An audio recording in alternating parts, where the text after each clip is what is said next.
Hello everyone, I am Mano Scaling, and I am here to help you today. I know you use this video to fall asleep, so before that, please like the video and subscribe to the channel, and also tell me where you are from and what time you are watching. Now get comfortable and relax. My name is Marcus Thorne. I'm 34, and the first night we camped at Devil's Den State Park in Arkansas, the tent walls leaned in like an audience.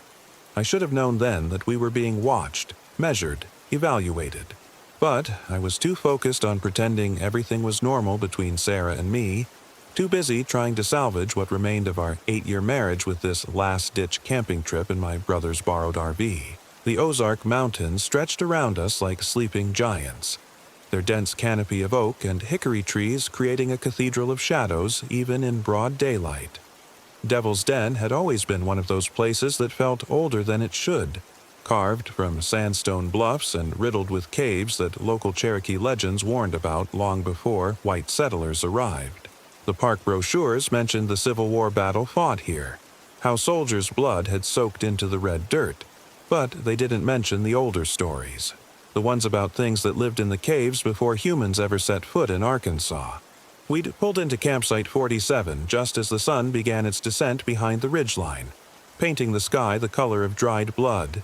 Sarah hadn't spoken to me in the last hour of driving, her arms crossed as she stared out the passenger window at the endless trees. Our argument from that morning still hung between us like smoke. Another fight about kids, about the future, about whether we even had one together.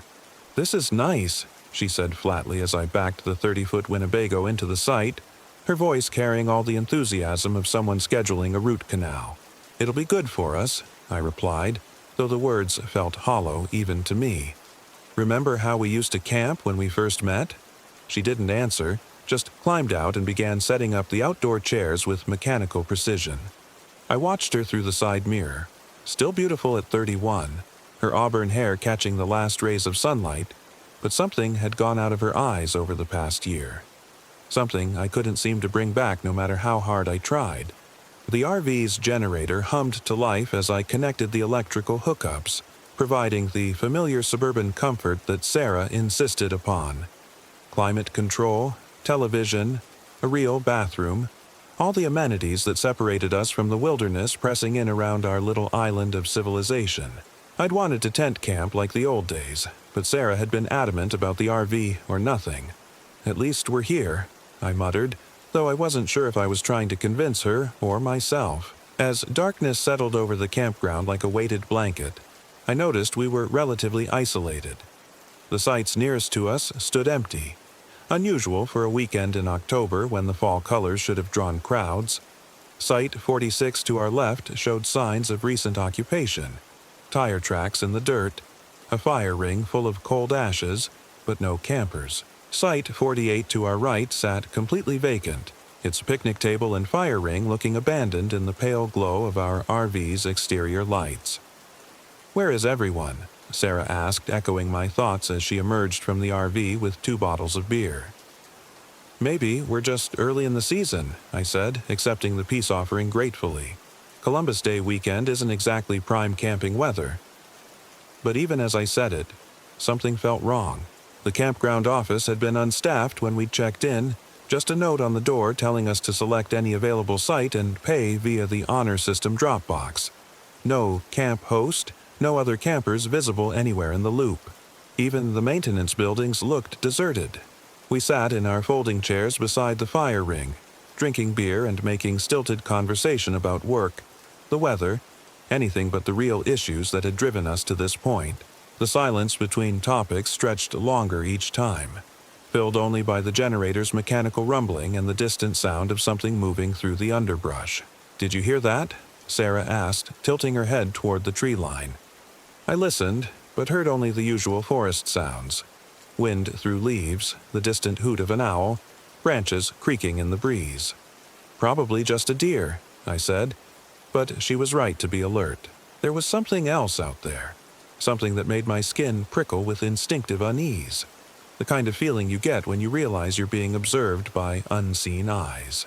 "I'm going to start a fire," I said, needing something to do with my hands. The kindling caught easily, and soon we had a proper campfire crackling between us and the darkness. The flames pushed back the night maybe 10 feet in every direction, creating a bubble of warm orange light that made everything beyond its reach seem even darker by contrast. "Remember our first camping trip?" I asked, reaching for safer conversational ground. "That place up in the Ouachitas where you were convinced you saw Bigfoot?" Sarah almost smiled. "That was just a bear, and you know it. Could have been Bigfoot. Bears don't walk on 2 legs, Marcus. Some do, when they're curious about something." For a moment, the old easy banter flickered between us, and I thought maybe this trip wasn't a complete disaster. Maybe we could find our way back to each other after all. That's when we heard the screaming. It came from somewhere deep in the forest, high and thin and unmistakably human. A woman's voice, raw with terror and agony, echoing through the trees like a knife scraping against bone. The sound went on for maybe 10 seconds, long enough for us both to jump to our feet, long enough for the hair on my arms to stand up, long enough for my rational mind to start making excuses. "Jesus Christ," Sarah whispered, her face pale in the firelight. "Probably just a mountain lion," I said automatically, though I'd never heard a cougar make a sound like that. They can sound almost human sometimes. But even as I said it, I knew I was lying. That had been a person screaming, a woman in terrible distress, somewhere out there in the dark. The sound cut off abruptly, leaving only silence and the crackle of our fire. No echo, no trailing fade, just gone, as if someone had thrown a switch. "We should call for help," Sarah said, already pulling out her phone. No signal. She held it up, moved it around, tried different angles, but the screen showed nothing but empty bars and "no service" where the carrier name should be. "Mine too," I said, checking my own phone. Dead zone. Not uncommon in the mountains, especially in a valley like this one. "There's probably a landline at the office," I said. "I could drive down there, check it out." "Don't leave me alone," she said quickly, and I heard something in her voice I hadn't heard in months. Need. Fear, yes, but also a reaching toward me that had been absent for so long I'd forgotten what it sounded like. "Okay," I said. "We'll go together." But as we moved toward the RV, I noticed something that made my blood run cold. In the dirt beside our fire ring, just at the edge of the light, were footprints. Human footprints, but wrong somehow. Too narrow, too long, pressed too deep into the earth as if made by someone carrying an impossible weight. "Sarah," I said quietly, "look at this." She followed my gaze and sucked in a sharp breath. The footprints led from the tree line to a spot maybe 6 feet from our chairs, then back into the darkness. Someone had been watching us. Someone had stood there just outside the firelight while we sat talking and drinking beer, completely unaware. "How long do you think they were there?" she whispered. I knelt beside the prints, studying them in the flickering light. They were fresh, the edges sharp, no debris blown into them by the wind. But there was something else. Something that made my skin crawl. At the toe of each print was a small dark stain that looked like dried blood. "We need to get out of here," Sarah said, her voice tight with barely controlled panic. I wanted to agree, wanted to pack up the RV right then and drive back to civilization. But something stopped me. Maybe masculine pride, maybe stubborn refusal to be driven off by what could be an innocent explanation. A lost hiker, maybe. Someone hurt who'd been trying to work up the courage to ask for help. "Let's just get inside the RV for now," I said. "Lock the doors, keep the lights on. If we don't hear anything else, we can reevaluate in the morning." Sarah nodded reluctantly, and we retreated into our aluminum fortress, sealing ourselves inside with deadbolts and drawn curtains. I made a show of checking all the windows, testing the locks, ensuring our sanctuary was secure. The generator hummed reassuringly outside, powering the air conditioning that kept the October chill at bay. "Want to watch a movie?" I asked, desperate to return to some semblance of normalcy. We settled onto the RV's small couch. Sarah pressed against my side in a way she hadn't been in months.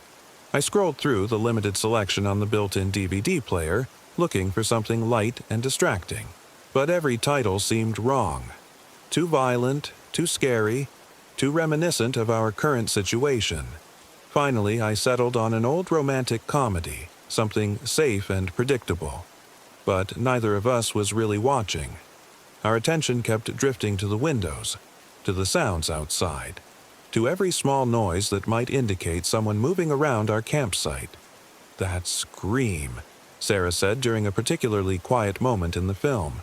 "It didn't sound like an animal." "No," I admitted, "it didn't." "So what do we do?" I didn't have an answer. Call the police? With what phone? Drive to get help? And leave whoever was out there to suffer? Stay put and hope for the best? Every option seemed wrong somehow, fraught with potential disaster. "In the morning," I said finally. "We'll figure it out in the morning. Maybe someone else heard it too. Maybe the Rangers are already on it." But I knew that was wishful thinking. We hadn't seen another soul since arriving at the park. For all practical purposes, we were alone out here with whatever had made that terrible sound. The movie played on, but neither of us was paying attention anymore. Sarah dozed against my shoulder sometime around 11, her breathing slow and even, her hand resting on my chest. I should have been relieved. Physical contact had been rare between us lately, but I couldn't shake the feeling that something was terribly wrong. The generator shut off automatically at midnight, programmed to conserve fuel during the overnight hours. The sudden silence was almost deafening after hours of mechanical humming. No air conditioning, no background noise, just the two of us breathing in a metal box surrounded by Arkansas wilderness. That's when I heard the footsteps. Slow, deliberate, circling the RV like a predator evaluating its prey. I counted the rhythm. Step, pause, step, pause, as if the walker was testing each footfall before committing their weight. The sound moved from the front of the RV to the driver's side, then toward the back where our bedroom was located. Sarah stirred in her sleep but didn't wake. I considered rousing her, but what would be the point? Better to let her sleep if possible, to spare her the terror of lying awake listening to someone, or something, prowling around our temporary home. The footsteps stopped directly outside our bedroom window. I could hear breathing now, slow and deep, close enough to fog the glass if it were cold enough. For several minutes, nothing else happened. Just breathing and the faint sound of fabric rustling, as if someone were pressing against the side of the RV. Then came the tapping. Soft at first, almost polite. Tap, tap, tap on the aluminum siding just below the bedroom window. A pause, then 3 taps again, like someone knocking, asking permission to come inside. I eased out from under Sarah's sleeping form and crept toward the back of the RV, staying low, avoiding the windows. The tapping continued. Always 3 knocks. Always the same gentle rhythm. Always in the same spot. When I reached the bedroom, I could see the window blind moving slightly with each tap, as if someone were touching it from outside. My hand found the baseball bat I'd packed for emergencies. Aluminum, light but solid. The kind of weapon that would give me a fighting chance if things went bad. I gripped it tight and tried to think clearly about my options. Confront whoever was outside? Through the window or the door? Hide and hope they'd go away? Try to start the engine and drive off into the night? The tapping stopped abruptly. I waited, bat raised, heart hammering against my ribs. Seconds ticked by in absolute silence. Then Sarah screamed. I spun around to see her sitting up on the couch, eyes wide with terror, staring at the front window of the RV. She was pointing with a shaking hand at something I couldn't see from my position. "There's someone out there," she whispered. Looking in, I crept toward the front of the RV, bat ready, staying below window level. When I reached Sarah, she grabbed my arm with desperate fingers. "The window above the dinette," she breathed. "They're just standing there, watching." I raised my head slowly, carefully until I could just see over the windowsill. At first I saw only darkness and the dim outline of trees. Then my eyes adjusted, and I saw it. A figure stood maybe 10 feet from the RV, perfectly motionless facing our direction. In the faint starlight filtering through the canopy, I could make out the basic human shape. 2 arms, 2 legs, a head, but something was wrong with the proportions. The limbs seemed too long, the torso too narrow, the head tilted at an unnatural angle. "Can you see their face?" Sarah whispered. I squinted into the darkness, trying to make out details. The figure's head was turned toward us, but where features should have been, there was only shadow. As if the face were a void, an absence of light and substance that hurt to look at directly. "No," I said quietly. "I can't see anything." We watched for several minutes, neither of us moving, barely breathing. The figure never shifted position, never showed any sign of life beyond its presence. It simply stood there, watching us watch it, in a grotesque parody of a staring contest. "What do they want?" Sarah asked. "I don't know. Should we try to talk to them?" "I don't think that's a good idea." But even as I said it, part of me was curious. Who was this person? What were they doing in the middle of a state park at 1 in the morning? Were they the source of the scream we'd heard earlier? Victim or perpetrator? The figure began to move. Not walking exactly, but gliding backward into the tree line with unnatural smoothness, never breaking eye contact with our window. Within seconds, it had disappeared completely into the forest, leaving us staring at empty darkness. "Did you see how it moved?" Sarah asked, her voice barely audible. I had, like something floating just above the ground, defying the basic physics of human locomotion. My rational mind scrambled for explanations. Trick of the light, optical illusion, fatigue-induced hallucination, but none of them felt adequate. "We're leaving," I said, making the decision suddenly. "Right now. Pack whatever you need for the night, we'll come back for the rest later." Sarah nodded eagerly, already moving toward the bedroom to gather clothes and toiletries. I started the engine while she packed, letting it warm up, checking the fuel gauge and the dashboard lights. Everything looked normal. Battery charged, engine running smooth, no warning indicators. But when I tried to put the transmission in reverse, nothing happened. I pressed the gas pedal gently, expecting to feel the RV begin backing out of the campsite. Instead, the engine revved, but we didn't move. I tried again, giving it more gas, but the result was the same. The engine was running fine, but power wasn't reaching the wheels. "What's wrong?" Sarah asked, emerging from the bedroom with an overnight bag. "We're not moving," I said, trying to keep the panic out of my voice. "The transmission's not engaging." I shifted between reverse, drive, and neutral, but nothing changed. The RV sat motionless, its engine running uselessly, trapped in campsite 47 like a fly in amber. "Can you fix it?" Sarah asked. "I don't know. Maybe. I'd need to get under the hood, check the transmission fluid, see if there's an obvious problem." In the dark? With that thing out there? She was right. Whatever mechanical failure had stranded us, diagnosing it would require leaving the safety of the RV, working in the open where we'd be vulnerable. And I was no mechanic. My automotive knowledge extended to checking oil and changing tires. "We wait until morning," I decided. "First light, I'll take a look. Maybe it's something simple." But I didn't believe it would be simple. Nothing about this night had been simple. Sarah settled back onto the couch, but neither of us slept. We took turns keeping watch at the windows, looking for any sign of movement in the forest around us. The figure didn't return, but that somehow made things worse. At least when we could see it, we knew where it was. Around 3 in the morning, we heard voices. They seemed to come from all directions at once. Not quite human, not quite animal, speaking in a language I didn't recognize. The words had a sing-song quality, like a children's rhyme or a nursery song. But underneath the playful rhythm was something cold and hungry. "How many of them are there?" Sarah whispered. I counted at least 3 distinct voices, maybe 4, all different in pitch and timbre but sharing that same otherworldly quality. They seemed to be circling the RV, maintaining a constant distance, never getting close enough for us to see their sources. "Maybe they're just local kids," I said, grasping for a rational explanation. "Playing pranks on campers," but the voices didn't sound like children. They sounded ancient, weary, like something that had been singing the same dark song for centuries. The voices continued for maybe 20 minutes, then faded gradually into the night.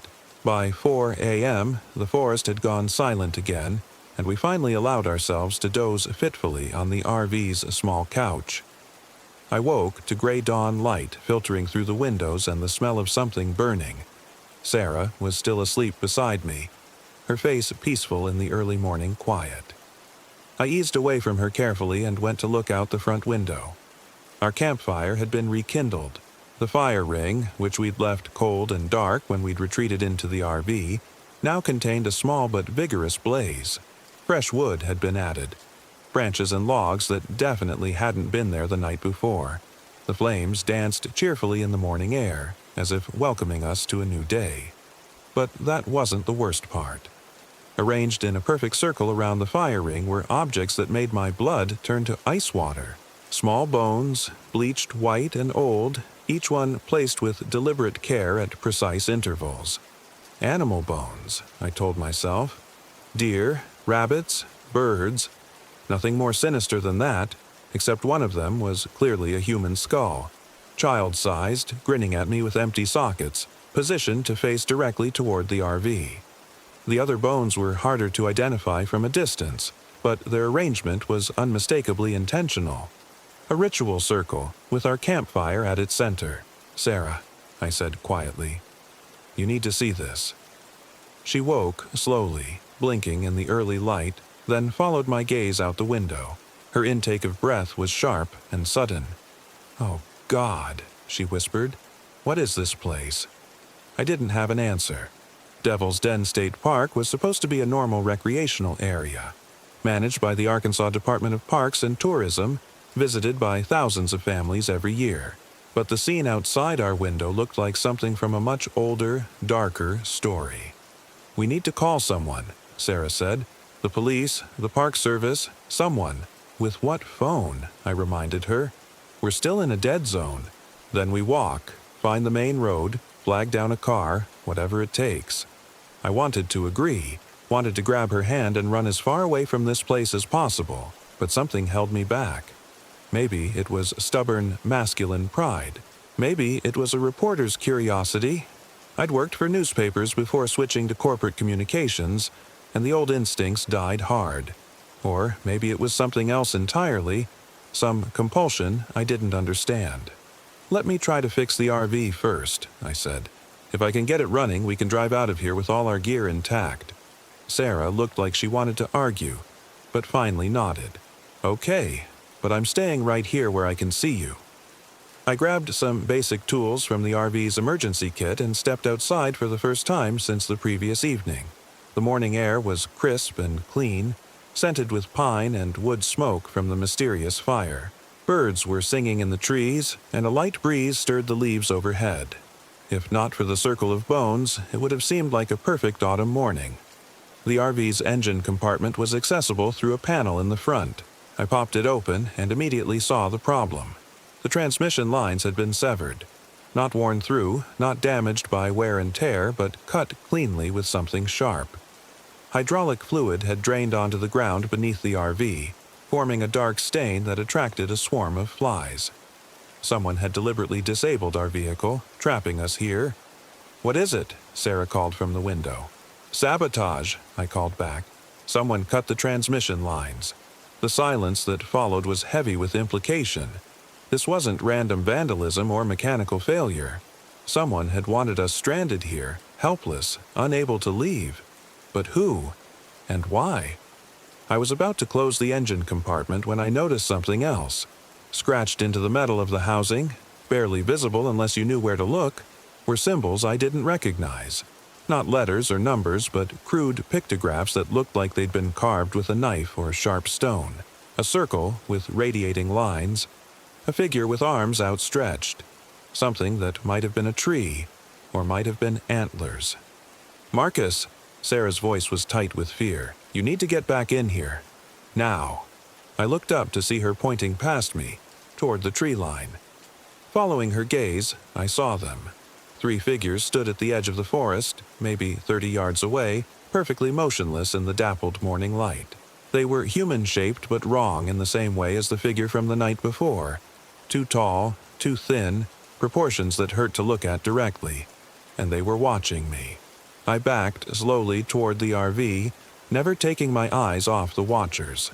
They didn't follow, didn't move at all, but I could feel their attention like a physical weight.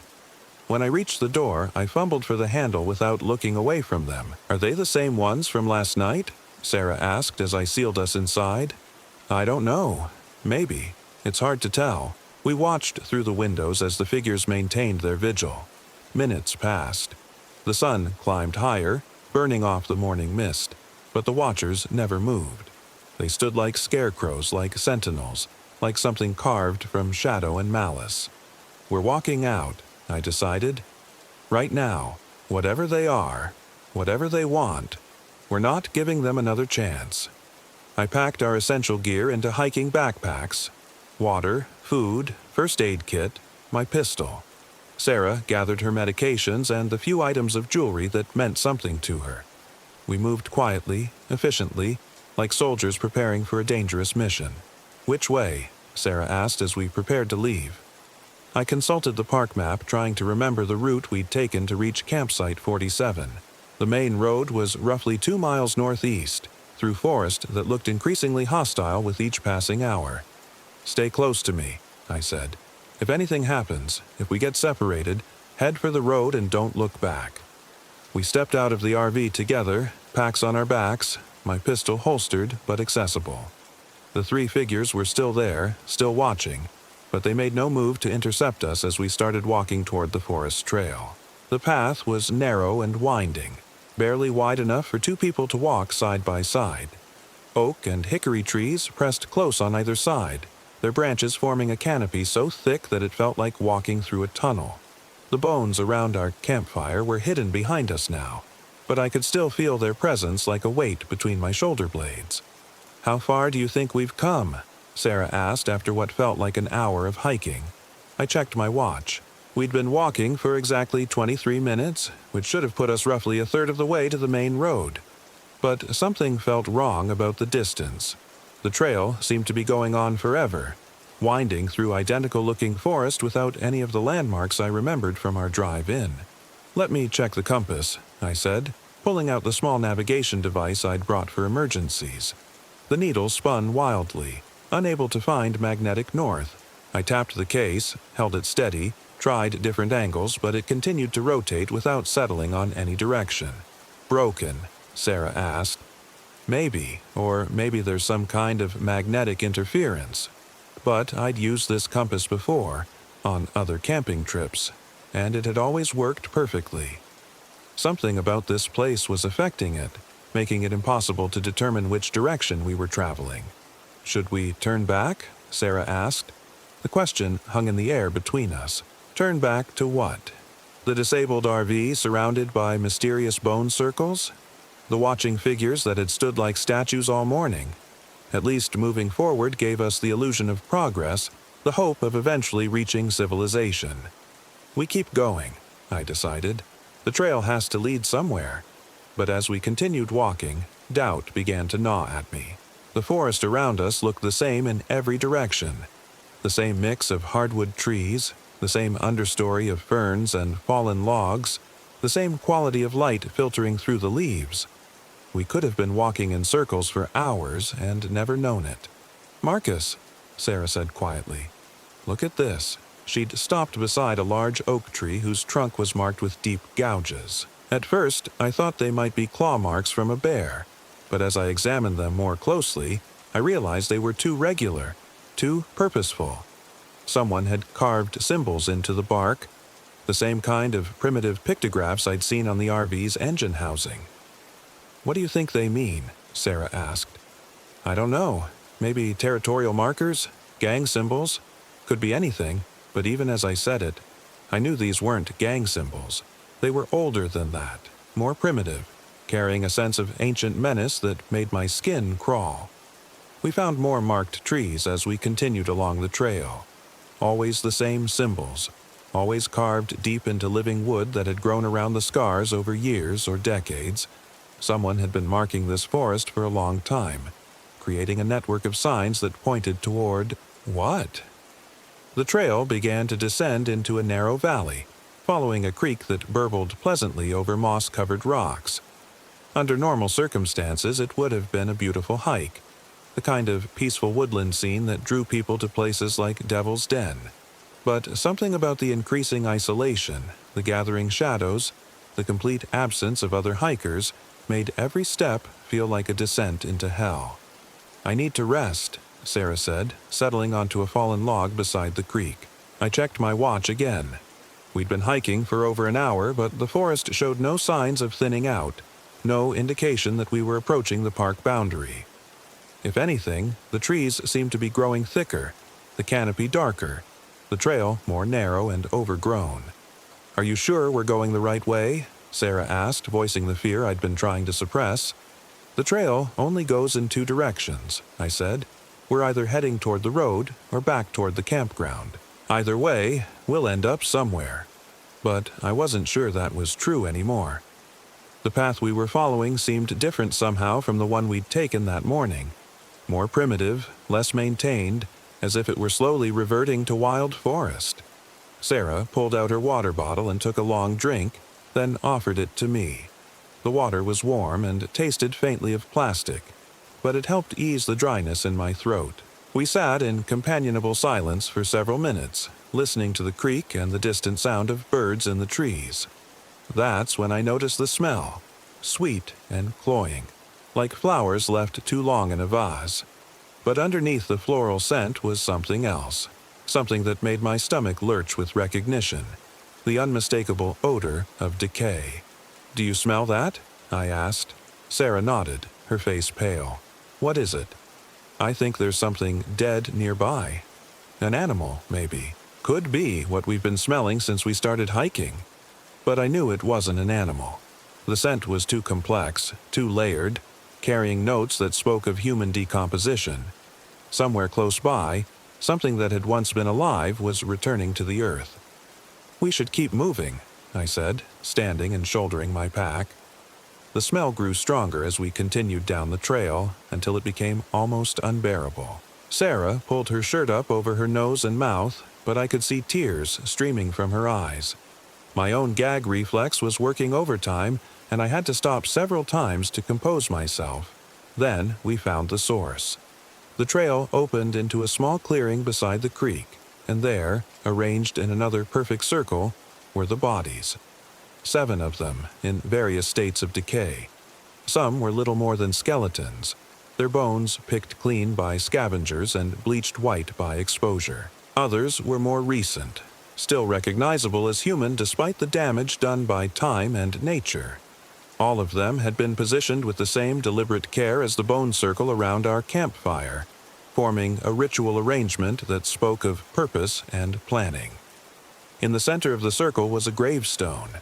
Not an official cemetery marker, but a rough slab of sandstone with words carved into its surface by hand. I couldn't read the inscription from where we stood, but I could see that it was long, covering most of the stone's face. "We need to leave," Sarah whispered. "Right now." But something compelled me forward. Some need to understand what we'd stumbled into. Against Sarah's whispered protests, I approached the gravestone and read the inscription carved into its weathered surface. "Here lies Jacob Cornelius. Thorn. Born 1847. Died 1923. Beloved. Father and husband. He found peace in the deep woods where the old ones still walk." The name hit me like a physical blow. Thorn. My family name, carved into stone in the middle of an Arkansas forest. But that was impossible. My family was from Indiana, with no connections to Arkansas that I knew of. "Marcus," Sarah's voice was urgent now. "We have to go." I looked up to see what had frightened her. The 3 figures from the campground were standing at the edge of the clearing, watching us with that same unnatural stillness. But now I could see them more clearly in the filtered daylight, and the sight made my blood freeze in my veins. They weren't human. Oh, they had the basic shape. 2 arms, 2 legs, a head, but the proportions were all wrong. Their limbs were too long and thin, their joints bent at impossible angles, their skin a mottled gray-green that looked like something dredged from the bottom of a swamp. And their faces. Where human features should have been, there were only hollow depressions filled with shadow. No eyes, no nose, no mouth, just voids in the shape of a face that seemed to absorb light rather than reflect it. Jacob Cornelius Thorn. one of them said, and its voice was like wind through dry leaves, like the whisper of decay itself. Welcome home. The sound came from the creature's face void, though I saw no movement of lips or tongue. Just that terrible hollow voice, speaking words that made no sense but filled me with instinctive terror. "You're not real," I said, pulling my pistol from its holster. "This isn't happening." The three creatures began to move toward us, not walking but gliding over the ground with that same unnatural smoothness I'd observed the night before. They made no threatening gestures, showed no signs of aggression, but something about their approach made every nerve in my body scream danger. I fired 3 shots center mass at the nearest creature. The bullets passed through it without effect, disappearing into the forest beyond as if they'd struck nothing but air. "Run!" I shouted to Sarah, grabbing her hand and pulling her toward what I hoped was the trail back to our campground. We crashed through the underbrush like panicked deer, branches tearing at our clothes and packs, thorns drawing blood from our exposed skin. Behind us, I could hear the creatures following. Not the sound of footsteps, but a rustling whisper like wind through autumn leaves. The trail seemed different as we ran, narrower and more overgrown than it had been on our way down to the clearing. Several times I had to stop and search for the path, following faint traces through the forest that might have been animal runs rather than human trails. "Are they still behind us?" Sarah gasped as we paused to catch our breath. I listened but heard only the normal sounds of the forest. Birds, insects, the distant murmur of the creek. No whispers, no rustling, no sign of pursuit. "I think we lost them," I said, though I didn't really believe it. We continued climbing out of the valley, following what I hoped was the trail back toward our campground. My legs burned with exertion, and my lungs felt raw from breathing hard in the cool air. Sarah was in better shape than me, but I could see exhaustion beginning to slow her down. "There," she said suddenly, pointing ahead through the trees. "I can see the RV." She was right.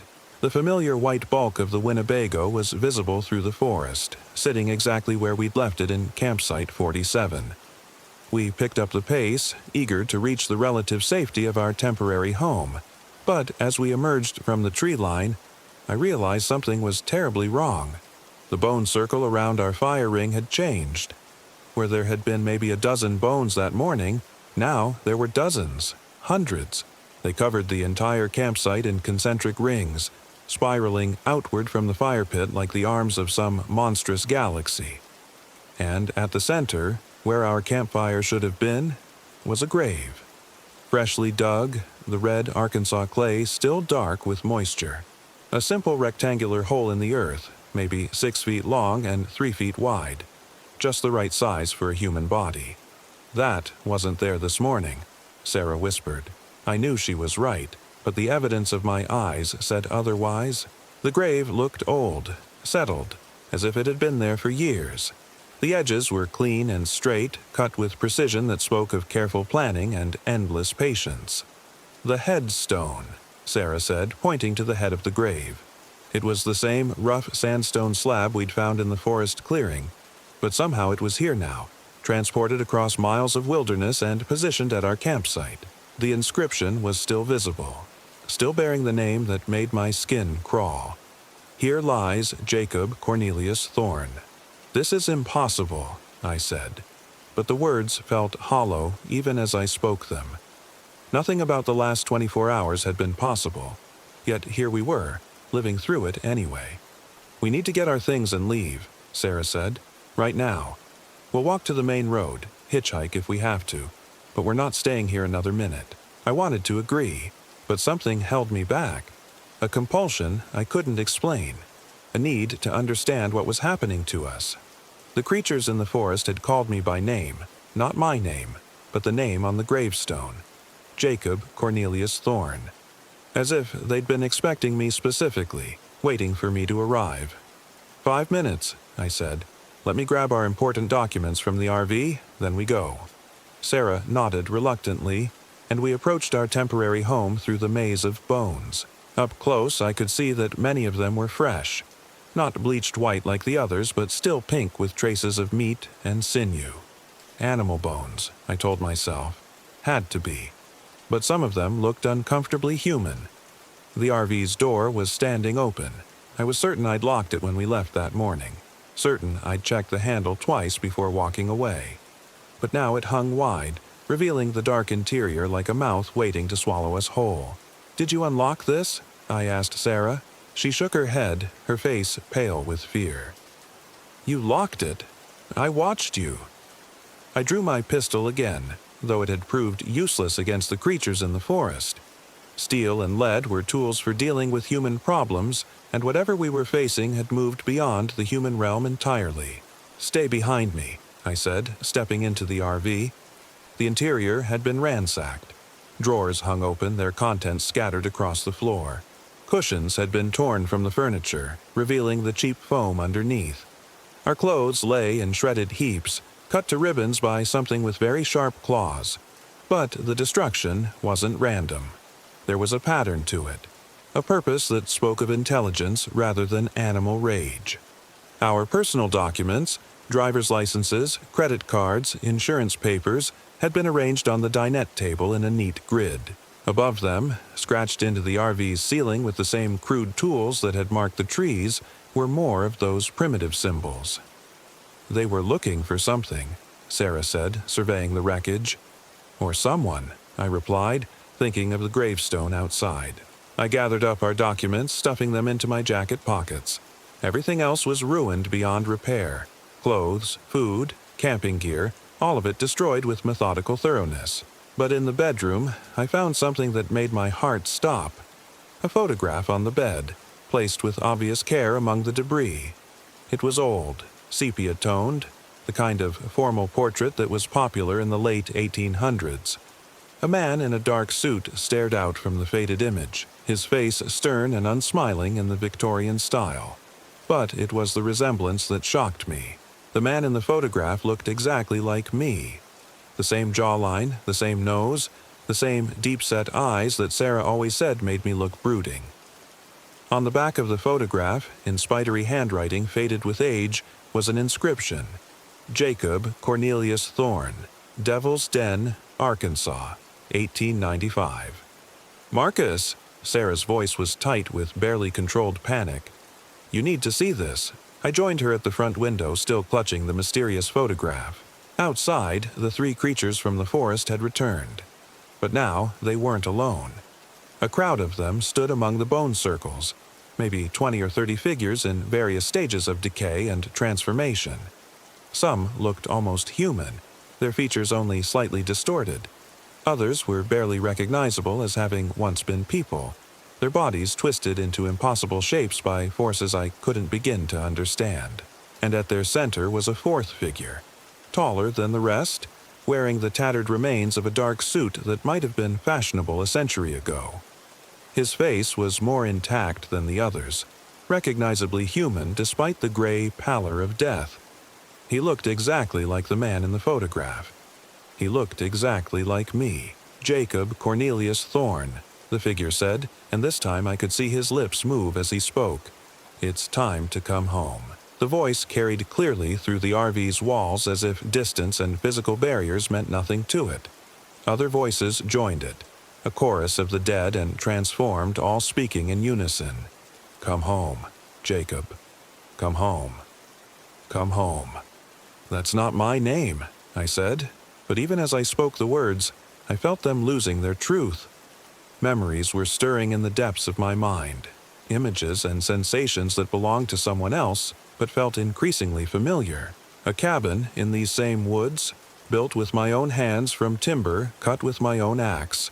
A wife who'd died in childbirth, taking our unborn son with her. Years of isolation, of grief, of slowly losing touch with the human world. And finally, the night when they came for me, the old ones, the things that lived in the deep places of the earth, offering me a choice between death and transformation.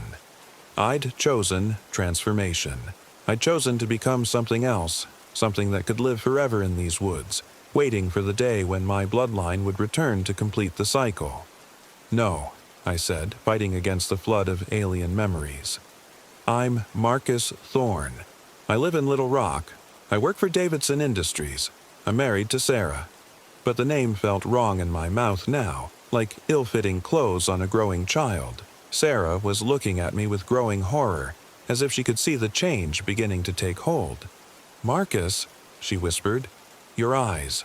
I caught my reflection in the RV's bathroom mirror and saw what she meant. My eyes were changing color, shifting from brown to a pale, milky white. The irises were expanding, consuming the pupils until my gaze looked like that of a blind man. But I wasn't going blind. If anything, I could see more clearly than ever before. I could see the network of energy that connected all the transformed beings outside, the threads of power that bound them to this place and to each other. I could see the true nature of Devil's Den. Not a state park, but a feeding ground. A place where the old ones sustained themselves on human suffering and transformation. And I could see Sarah's terror as she watched the man she'd married disappear before her eyes. "Fight it," she pleaded. "Whatever's happening to you, fight it." I wanted to fight. Some part of me that was still Marcus, still human, still in love with this woman, wanted to resist the change that was claiming me. But Jacob's memories were so much stronger, so much more real than the thin veneer of my modern life.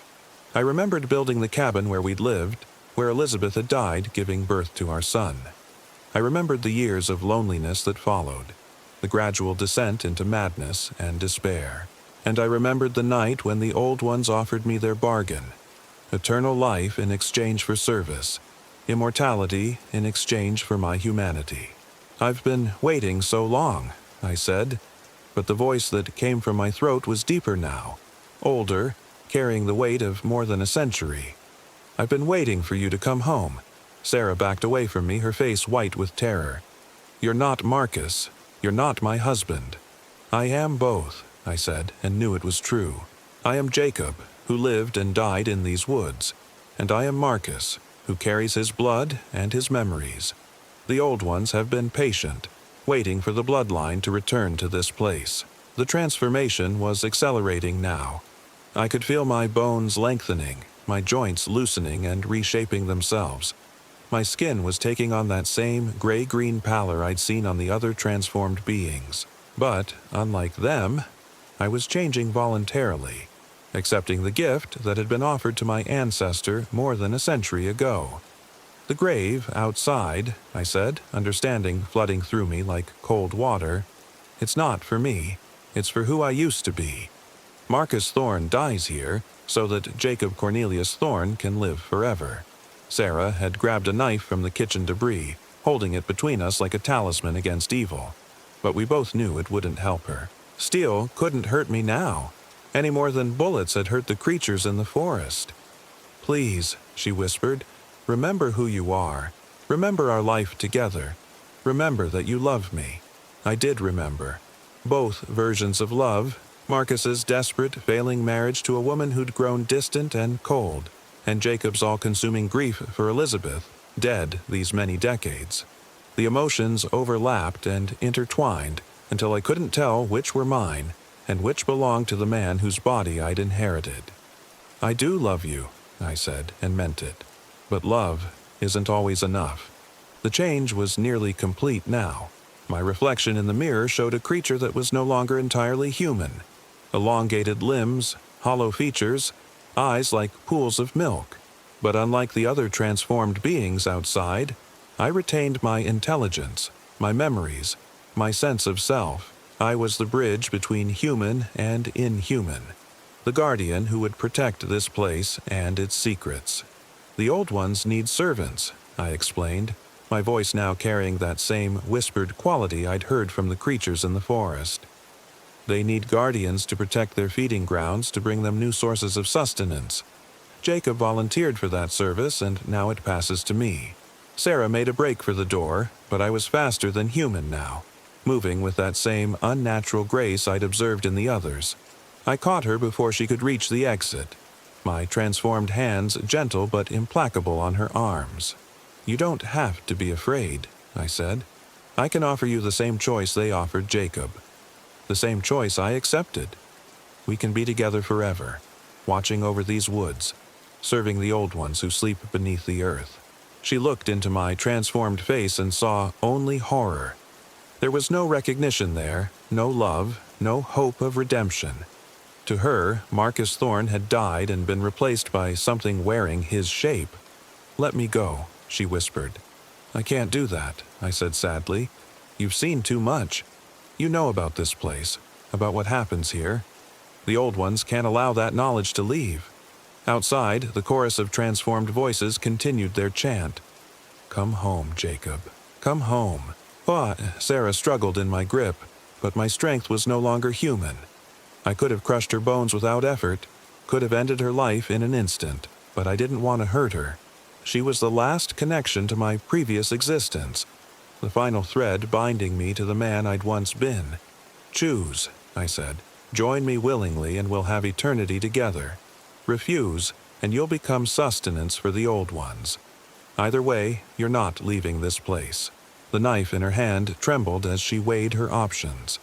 I could see the calculations running behind her eyes, the desperate hope that she might somehow escape, the growing realization that no such escape was possible.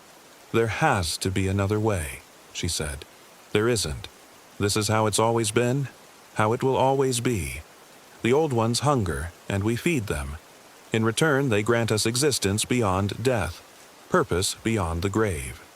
As if summoned by my words, the ground beneath the RV began to tremble.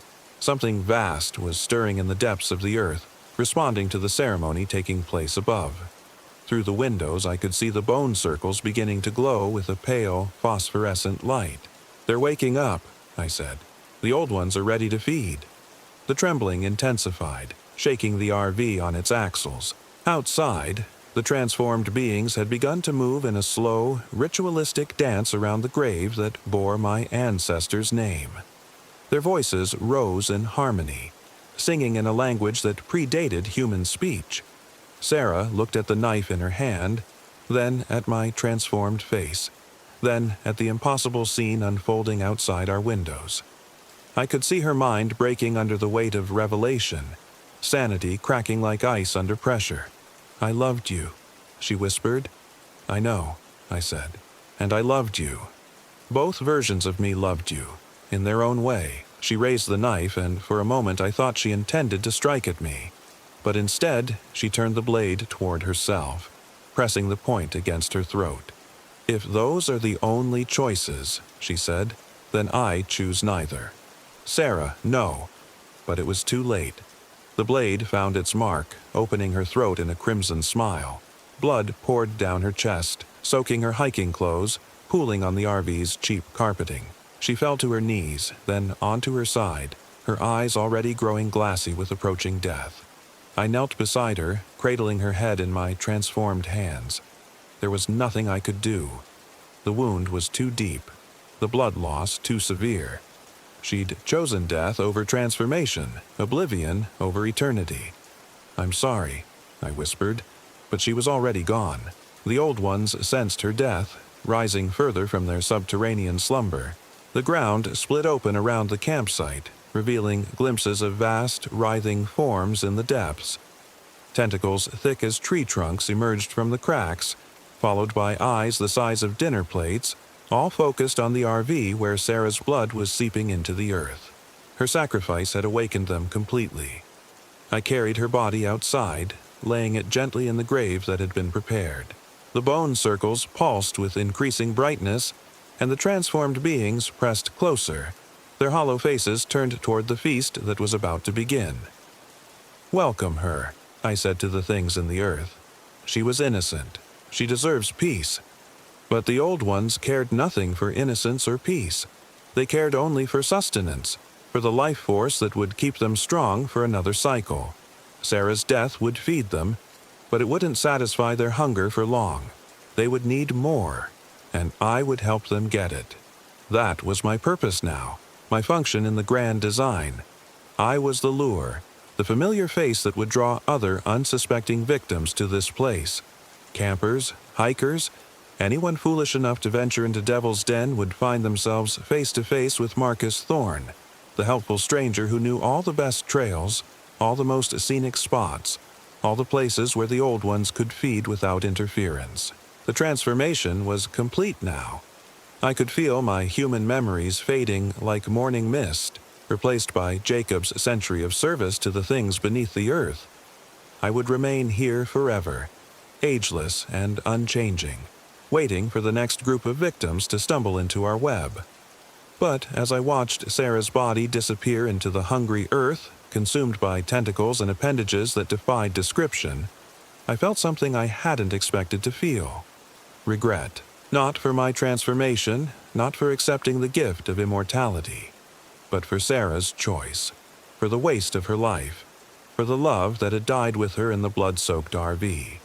The old ones had offered me eternity, but they hadn't mentioned the price.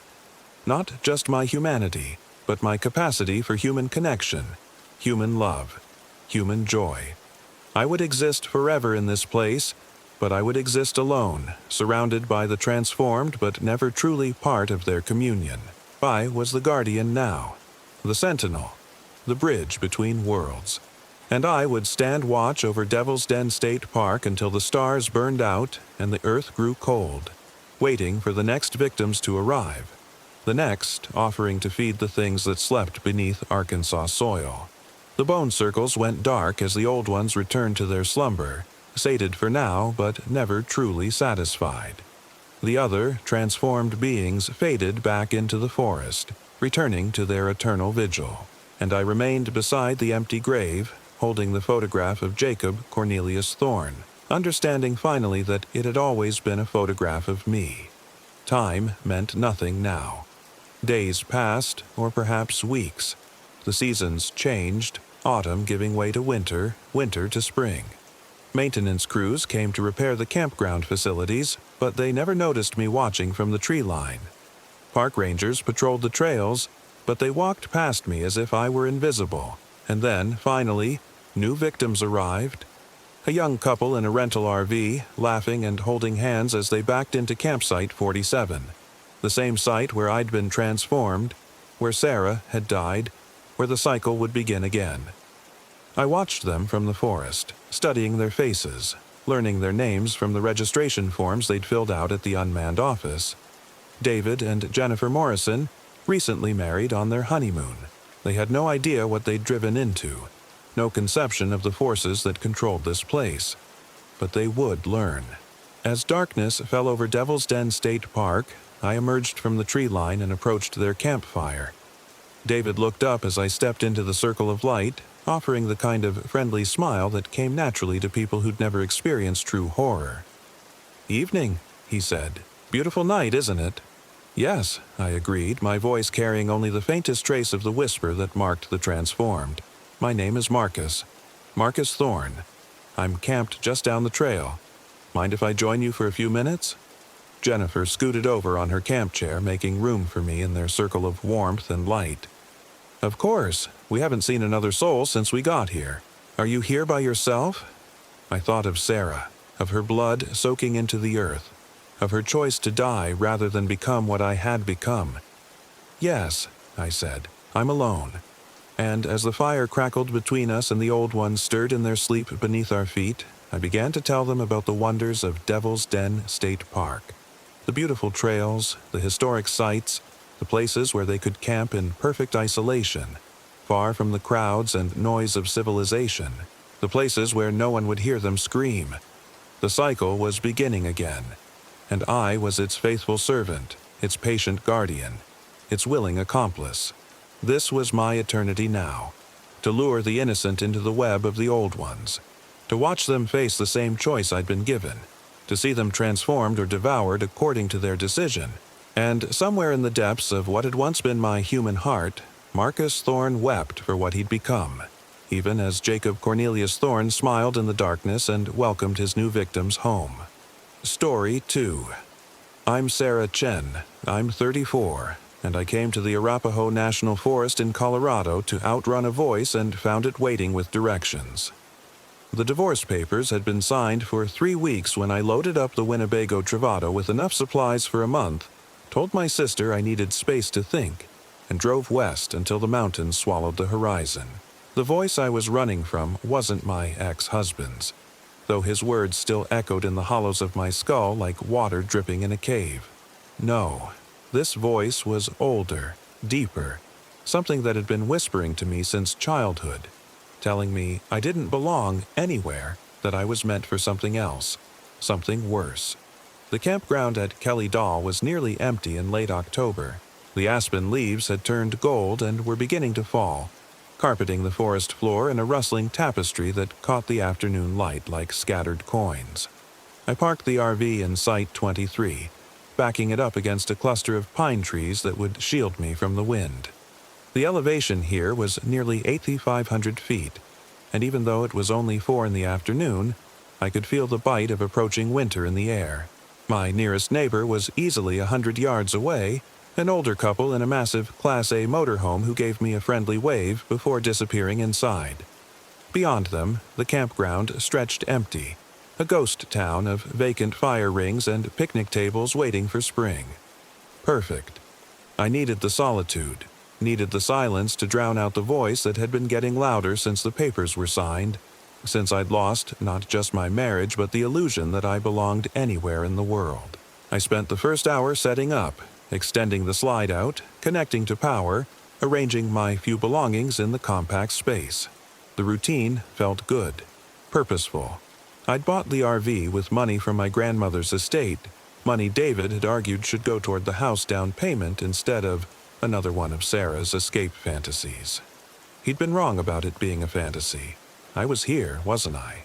I was free. By 6 o'clock, I had a small fire crackling in the ring outside my door and was nursing my second beer, watching the shadows lengthen between the trees. The forest was alive with small sounds, the skitter of chipmunks in the underbrush, the distant call of a Clark's nutcracker, the whisper of wind through pine needles. Normal sounds, comforting sounds. That's when I saw the second sun. At first, I thought it was a reflection, maybe sunlight bouncing off the aluminum siding of my RV. But the angle was wrong, and when I turned to look directly at it, the second light source hung motionless about 30 degrees to the left of the actual sun, casting its own distinct shadows through the trees. I blinked hard, rubbed my eyes. The beer was only my second, and I hadn't eaten much that day, but I wasn't drunk or lightheaded. The second sun was still there, a perfect mirror of the real one, hanging in the western sky like a cosmic typo. I stood up from my camp chair, beer forgotten in my hand. The second sun pulsed once, twice, then settled back into steady illumination. Around me, the forest had gone completely silent. Even the wind had stilled. I could hear my heart beating in my ears, could hear the soft pop and hiss of the fire, but everything else had vanished into a vacuum of silence that made my skin crawl.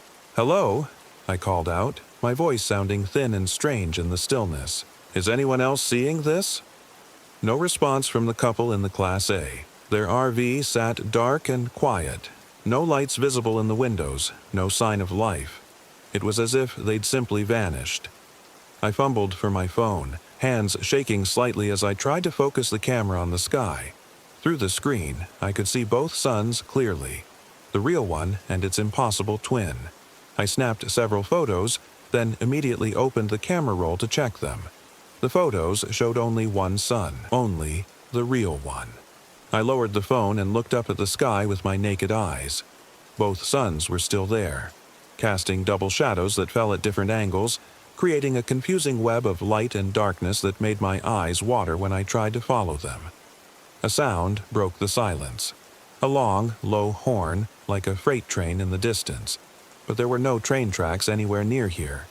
The sound came again, closer this time, and with it came a vibration I could feel through the soles of my feet, through the metal frame of my RV. The second sun pulsed in rhythm with the sound, growing brighter with each pulse. I backed toward my RV, never taking my eyes off the twin suns. My hand found the door handle, but when I tried to turn it, it wouldn't budge. I looked down and saw my own hand turning the handle, but it felt detached, like I was watching someone else's movements. The handle turned easily now, and I stumbled backward into the RV, slamming the door behind me. Inside, the light from outside was wrong. It streamed through the windows at impossible angles, casting shadows that moved independently of my movements. I went to the small dinette table where I'd left my laptop and quickly pulled up weather radar, satellite images, anything that might explain what I was seeing. The satellite images showed clear skies over Colorado. No unusual weather patterns, no atmospheric anomalies. But when I looked out the window again, the second sun had moved. It was now directly overhead, hanging next to the real sun like a malignant twin. The forest below was lit with a harsh, unnatural brightness that leached the color from everything. The golden aspen leaves looked gray, the green pine needles appeared black, and my own skin took on a sickly pallor in the doubled light. I tried calling my sister, but my phone showed no signal. No bars, no network, nothing. The screen flickered once and displayed a message I'd never seen before. Network unavailable. Temporal displacement detected. Temporal displacement. My hands went cold. I was an accountant, not a physicist, but I'd read enough science fiction to know what those words might mean. But this wasn't fiction.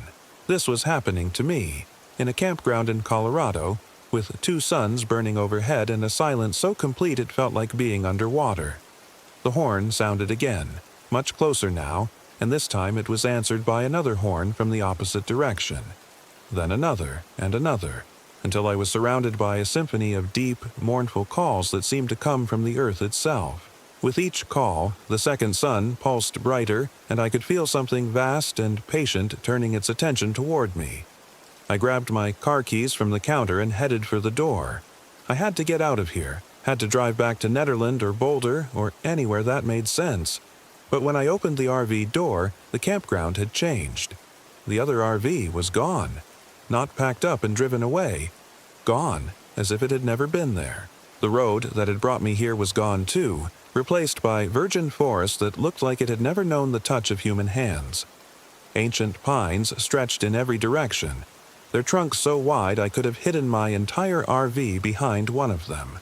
The air smelled different, cleaner, wilder, like the world before pollution, before civilization, before humans had learned to reshape the earth to their will.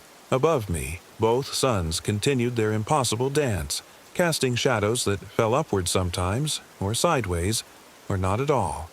I could feel their light on my skin like a physical weight, pressing down on me, changing me in ways I couldn't name but could feel in my bones. The voice I'd been running from finally spoke, but now it was coming from outside, from the space between the trees, from the doubled light itself. "You've been looking for us," it said, and the words made the pine needles tremble. "We've been waiting." I slammed the door and locked it, as if a simple deadbolt could keep out whatever was speaking to me from the transformed forest. Through the window, I could see shapes moving between the trees. Tall, elongated figures that seemed to be made of shadow and light at the same time. They moved with a flowing, inhuman grace, always just at the edge of vision, never quite clear enough to focus on. "Sarah," the voice called, closer now, right outside my door. "You don't belong in your world. You never did. That's why you could see us, why you could hear us. You're one of us, Sarah. You always have been." The voice was right, and that was the most terrifying thing of all. I had never belonged. Not in school, where I'd been the weird kid who talked to empty corners. Not in college, where I'd studied accounting because it was safe and predictable and didn't require me to trust my instincts. Not in my marriage, where David had loved a version of me that I'd carefully constructed to hide the parts of myself that heard voices and saw things that weren't there. Or maybe they had been there. Maybe I'd been seeing the truth all along. The handle of my RV door turned slowly, deliberately. I hadn't heard footsteps, hadn't heard anyone approach, but something was definitely on the other side of that door. The lock clicked open with a sound like breaking bones. "We're not going to hurt you," the voice said as the door swung open. "We're going to take you home." The figure in the doorway was tall and thin, wearing what looked like my ex-husband's face but stretched wrong, the proportions slightly off, the smile too wide. Behind it, more figures waited, all wearing faces I recognized. My sister, my mother, my college roommate, my high school boyfriend. All of them wrong, all of them wearing expressions of patient hunger. "You're not them," I whispered. "No." The thing wearing David's face agreed. "But we know how much you've missed having people who understand you, people who don't think you're broken." It stepped into my RV, and I could smell ozone and burnt copper, the scent of lightning and old blood. The others followed, crowding into my small living space until I was pressed back against the rear wall, trapped between the bathroom door and the bed. "The second son," I said, surprised by how steady my voice sounded. "What is it?" "A door," said the thing with my sister's face. "A way through. Your world is dying, Sarah, poisoned by the people who belong there. But there are other worlds, older worlds, where the different ones are welcome." Through the window, I could see the campground changing again. The ancient forest was fading, replaced by something that might have been familiar if not for the impossible architecture. Buildings that folded in on themselves, roads that led upward into empty air, trees that grew downward from a sky that held 3 moons and the ever-present second sun. "You'll like it there," the thing wearing my mother's face said. "No one will ever tell you you're too quiet, too strange, too different. No one will ever leave you for being exactly who you are." The voice I'd been running from had found me after all, and it was offering me everything I'd ever wanted. A place to belong, people who wouldn't judge me for the things I saw and heard that others couldn't. All I had to do was step outside, step into the light of the second sun, and let them take me home. I looked at their faces, familiar and wrong, loving and hungry, and felt something inside me break open like a dam. The voice had been right. I didn't belong in the world I'd come from.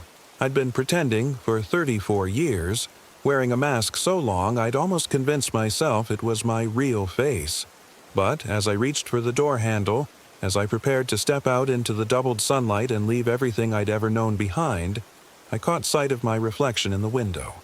My face looked back at me, not stretched or distorted, not wearing a patient smile of hunger, but tired and scared and completely, undeniably human. I was different, yes. I heard voices and saw things others couldn't, but that didn't make me one of them. It just made me me. "No," I said, and the word felt like swallowing broken glass. "I don't belong here either." The things wearing familiar faces turned toward me, and their expressions shifted from loving to something else. Something that made my vision blur and my stomach clench with instinctive terror. Their mouths opened too wide, revealing teeth like broken mirrors, and the sound that came out was the horn I'd been hearing, deep and mournful and utterly alien. The RV began to shake, the walls creaking and groaning as if we were in the middle of an earthquake. Through the windows I could see the impossible landscape twisting and reshaping itself, the second sun growing brighter and larger until it filled half the sky. I closed my eyes and thought about the world I'd left behind, a world of divorce papers and empty houses and voices that whispered cruel truths about belonging. A world where I was strange and different and never quite fit in, but where I was still human, still myself, still real. When I opened my eyes again, I was alone in my RV in Campsite 23 in the Arapaho National Forest. The sun, the single, normal sun, was setting behind the mountains, painting the aspen leaves gold in the fading light. The older couple's RV was still there, their campfire flickering in the gathering dusk. But something had changed. When I held up my phone to check the time, my shadow fell at 3 different angles, cast by sources of light that weren't there, and in the growing darkness between the trees, I could see shapes moving, tall and patient and always just at the edge of vision. I packed up that night and drove back to Boulder, back to my empty apartment and my quiet life and the divorce papers gathering dust on my kitchen table. But I kept the RV, kept it loaded with supplies and ready to go, because I know they're still out there, waiting in the spaces between worlds, in the doubled light that only some of us can see. And sometimes, when the voice in my head gets too loud and the world feels too small and too cruel, I think about stepping outside again, stepping into that other light and letting them take me home. But then I remember my reflection in that window, tired and scared and human. And I know that being different isn't the same as being something else entirely. I still see the second sun sometimes, just at the corner of my vision, a reminder of the choice I made and the choice I might still make someday. Because the voice was right about one thing. I don't belong in this world, not really. But maybe that's okay. Maybe not belonging is just another way of being human. The shadows still fall at impossible angles around me, and I've learned to live with them. After all, they're proof that I'm still me, still seeing things others can't, still different in all the ways that made David leave and my family worry and my coworkers whisper. But they're also proof that I chose to stay human, chose to stay real, chose to carry my strangeness with me into whatever comes next instead of trading it away for a place where I might finally belong. The second sun is still out there, hanging in skies I'll never see again. And sometimes I wonder if I made the right choice. But then I look at my shadow, even when it's falling upward or sideways or not at all, and I know it's still mine. That has to be enough. Story 3. My name is Marcus. I'm 34, and I thought the worst part of bringing my RV to the remote campgrounds near Hart's Content in Pennsylvania's Allegheny National Forest would be the cell service. I was wrong about everything. The decision to take this trip had been building for months. My marriage to Sarah ended in February, not with screaming or thrown dishes, but with the quiet exhaustion of two people who'd simply run out of words for each other. The divorce papers were signed 3 weeks ago, and I'd been rattling around our old house like a marble in a shoebox ever since. My brother Jake suggested I take the RV somewhere remote, clear my head, maybe do some fishing. Get back to basics, he'd said, which sounded better than stop feeling sorry for yourself, though we both knew that's what he meant. So here I was, pulling my 30-foot Winnebago down Forest Road 127, deeper into the Allegheny than I'd ever been. The trees pressed close on both sides, massive hemlocks and oaks that had been growing since before my grandfather was born. GPS had given up on me 20 minutes ago, leaving me with nothing but hand-drawn directions from the ranger station and the increasingly narrow dirt road ahead. The campground, when I finally found it, wasn't much more than a cleared patch of earth with a fire ring and a weathered picnic table. Perfect. I'd specifically requested the most isolated spot they had, and Campsite 47 delivered.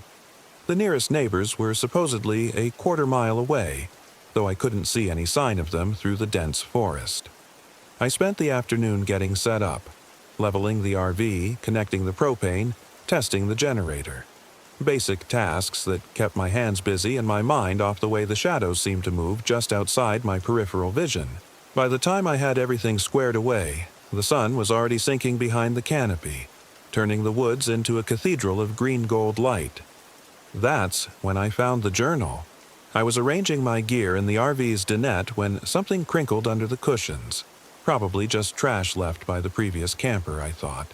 But when I pulled it out, I found a small leather-bound notebook, maybe 6 inches by 4 inches, worn soft around the edges. The cover was unmarked, but when I opened it, I could see it was filled with handwriting. Neat, precise script in black ink. The first page was dated exactly 5 days from now. Day 1. Arrival. Marcus, 34, arrived at Campsite 47 around 4:30 p.m. Setup went smoothly despite the uneven ground near the fire ring. He found this journal around 6:15 p.m. and is reading it now. He's thinking this is some kind of joke, maybe left by the previous camper as a prank. I dropped the journal like it was on fire. My heart hammered against my ribs as I stared at the little book lying open on the dinette table. The handwriting was definitely not mine, but everything else, the timing, my name, even the detail about the uneven ground was exactly right. I'd spent 15 minutes getting the RV level because of that damn dip near the fire ring. With shaking hands, I picked up the journal again and flipped to the next entry. Day 1. Evening. Marcus tried calling his brother Jake at 7:23 p.m. but couldn't get a signal. He'll walk to the high ground near the big oak to try again. He won't get through there either, but he'll see the lights in the distance and assume they're from other campers. They aren't. I checked my phone, 7:20 p.m. No signal, just like it said. This was impossible. Someone was playing an elaborate trick on me, but how could they predict my actions so precisely? I almost didn't walk to the high ground just to prove the journal wrong, but curiosity got the better of me. The big oak was easy to find. A massive tree, maybe 200 years old, standing alone in a small clearing about 50 yards from my campsite. I held my phone up, moving it in slow circles, hoping for even one bar. Nothing. But from up here I could see lights through the trees, distant and flickering like campfires or lanterns. At least I wasn't completely alone out here. The knowledge was oddly comforting, even as another part of my mind whispered that the journal had predicted I'd see them and assumed they were other campers. But what else would they be? I walked back to the RV with the journal clutched in my hand, flipping through more pages as I went. My blood turned to ice water as I read. Day 2. Morning. Marcus woke at 3:17 a.m. to the sound of something large moving through the woods near his campsite. When he looked out the window, he saw a figure standing just at the edge of the firelight. Tall, wearing what looked like park ranger uniform, but wrong somehow. The proportions weren't right. Too thin, arms too long. It watched the RV for 17 minutes before walking back into the trees. Marcus convinced himself it was just a dream when he woke up properly at 6:43 a.m. Day 2. Afternoon. The generator won't start. Marcus will spend 2 hours trying to fix it, checking fuel lines and spark plugs. He won't find anything wrong with it, but it still won't start. By evening, his phone battery will be dead, and he'll start to feel the real isolation setting in. Day 2. Night. Marcus will try to drive out, but Forest Road 127 will be blocked by a fallen tree that wasn't there when he arrived. He'll get out to investigate and find that the tree was cut, not blown down. The cut marks are fresh. When he gets back to the RV, he'll find muddy footprints leading up to his door. Large prints, but wrong, somehow. Too long, toes spread too wide, like something pretending to be human feet. The pages kept going. Day 3, Day 4, Day 5. Each entry more disturbing than the last, documenting events that hadn't happened yet but reading like they were carved in stone. According to the journal, I wouldn't make it past Day 5. The last entry was brief. Day 5. End. Marcus understands now. The journal was never a prediction. It was an invitation. They've been waiting for someone to find it, someone to read their story and make it real. The lights in the distance aren't campfires. They're gathering lights and they're getting closer every night. By the time he reads this, it's too late to leave. The road out doesn't exist anymore. It never did. Welcome to the preserve. I slammed the journal shut and threw it across the RV. It hit the far wall and fell to the floor with a soft thud. This was someone's sick joke. Had to be. Maybe the previous camper was a writer, working on some horror story, and this was just research notes or a rough draft. That made sense. That made perfect sense. Except for the details. The timing. The way it knew exactly what I'd do and when I'd do it. I spent the next hour pacing the small confines of the RV, trying to rationalize what I'd read. Outside, full darkness had fallen, and the forest was alive with sounds. Rustling leaves, snapping twigs, the distant hoot of an owl. Normal sounds. Familiar sounds. Nothing to be afraid of. At 11:30, I forced myself to get ready for bed. I'd sleep on this, and in the morning, everything would seem less ominous. These kinds of things always did. I brushed my teeth, changed into my sleep clothes, and was pulling down the window shade when I saw them. Lights in the distance, just like the journal said. Flickering and dancing between the trees, maybe half a mile away. Campfires, obviously. Other people enjoying the forest, just like me. The sight should have been reassuring, but instead it made my skin crawl. I told myself I was being ridiculous and went to bed. I woke at 3:17 a.m. Something was moving outside, heavy footsteps circling the RV with slow, deliberate precision. I lay frozen in my bunk, hardly daring to breathe, as the footsteps completed one circuit, then another. On the third pass, they stopped directly outside the door. My heart was beating so loud I was sure whatever was out there could hear it. Slowly, careful not to make the slightest sound, I rolled over and peered through the small window above my bed. A figure stood in the dying firelight maybe 10 feet from the RV, tall and thin, wearing what looked like a park ranger uniform, just like the journal had described. But even in the dim light I could see that something was wrong with it. The proportions were all off. arms too long for the torso, head tilted at an unnatural angle, legs that bent in too many places. It stood perfectly still, facing the RV, and I had the horrible certainty that it was looking right at me even though I couldn't see its face in the shadows. For 17 minutes, according to my phone, it just stood there, watching, waiting. Then, without any warning, it turned and walked back into the trees with that same wrong-jointed gait. The forest swallowed it up like it had never been there at all. When I woke up again at 6:43 a.m., sunlight was streaming through the windows and birds were singing in the trees outside. The memory of the night visitor felt distant and unreal, like something from a dream, which is exactly what it had to be. The journal had planted the suggestion in my mind, and my subconscious had done the rest. That was the only rational explanation. But when I looked out the window, I could see scuffed earth where something had walked circles around my campsite. I made coffee with shaking hands and tried not to look at the journal, still lying on the floor where I'd thrown it. Everything was going to be fine. The generator would start, I'd get my phone charged, maybe drive back to civilization for supplies, put some distance between myself and this place until I could think clearly. The generator wouldn't start.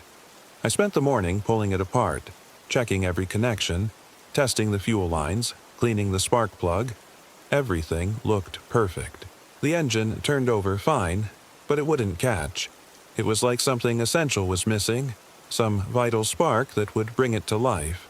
By noon, my phone was dead.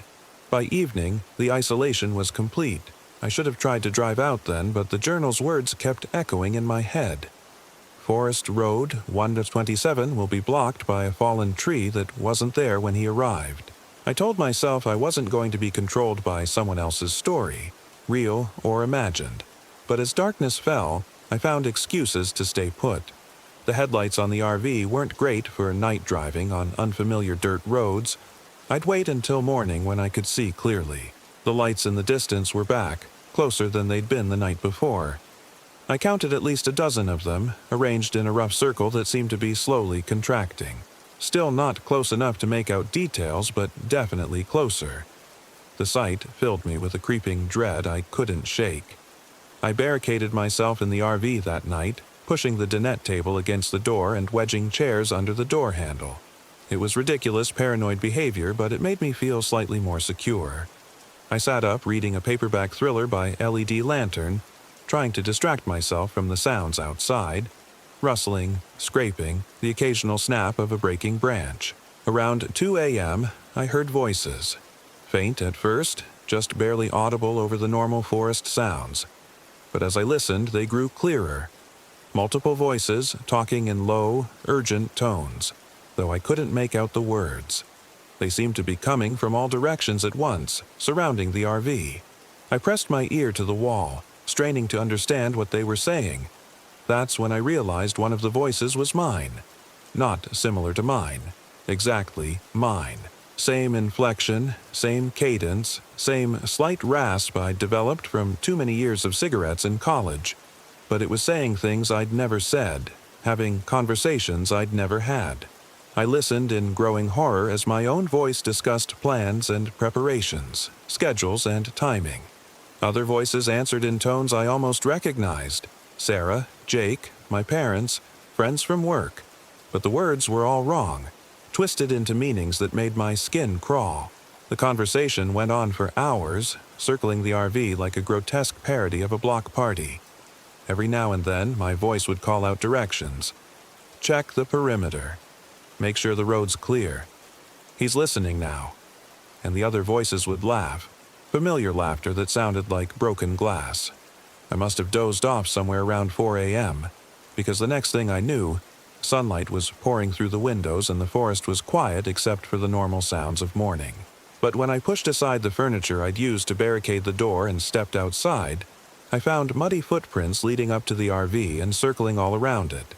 Large prints, human-shaped but wrong somehow. Too long, with toes spread unnaturally wide, like something that was trying to mimic human feet but didn't quite understand how they worked. The prints were everywhere, overlapping and intersecting in patterns that hurt to look at too closely. That's when I decided to leave.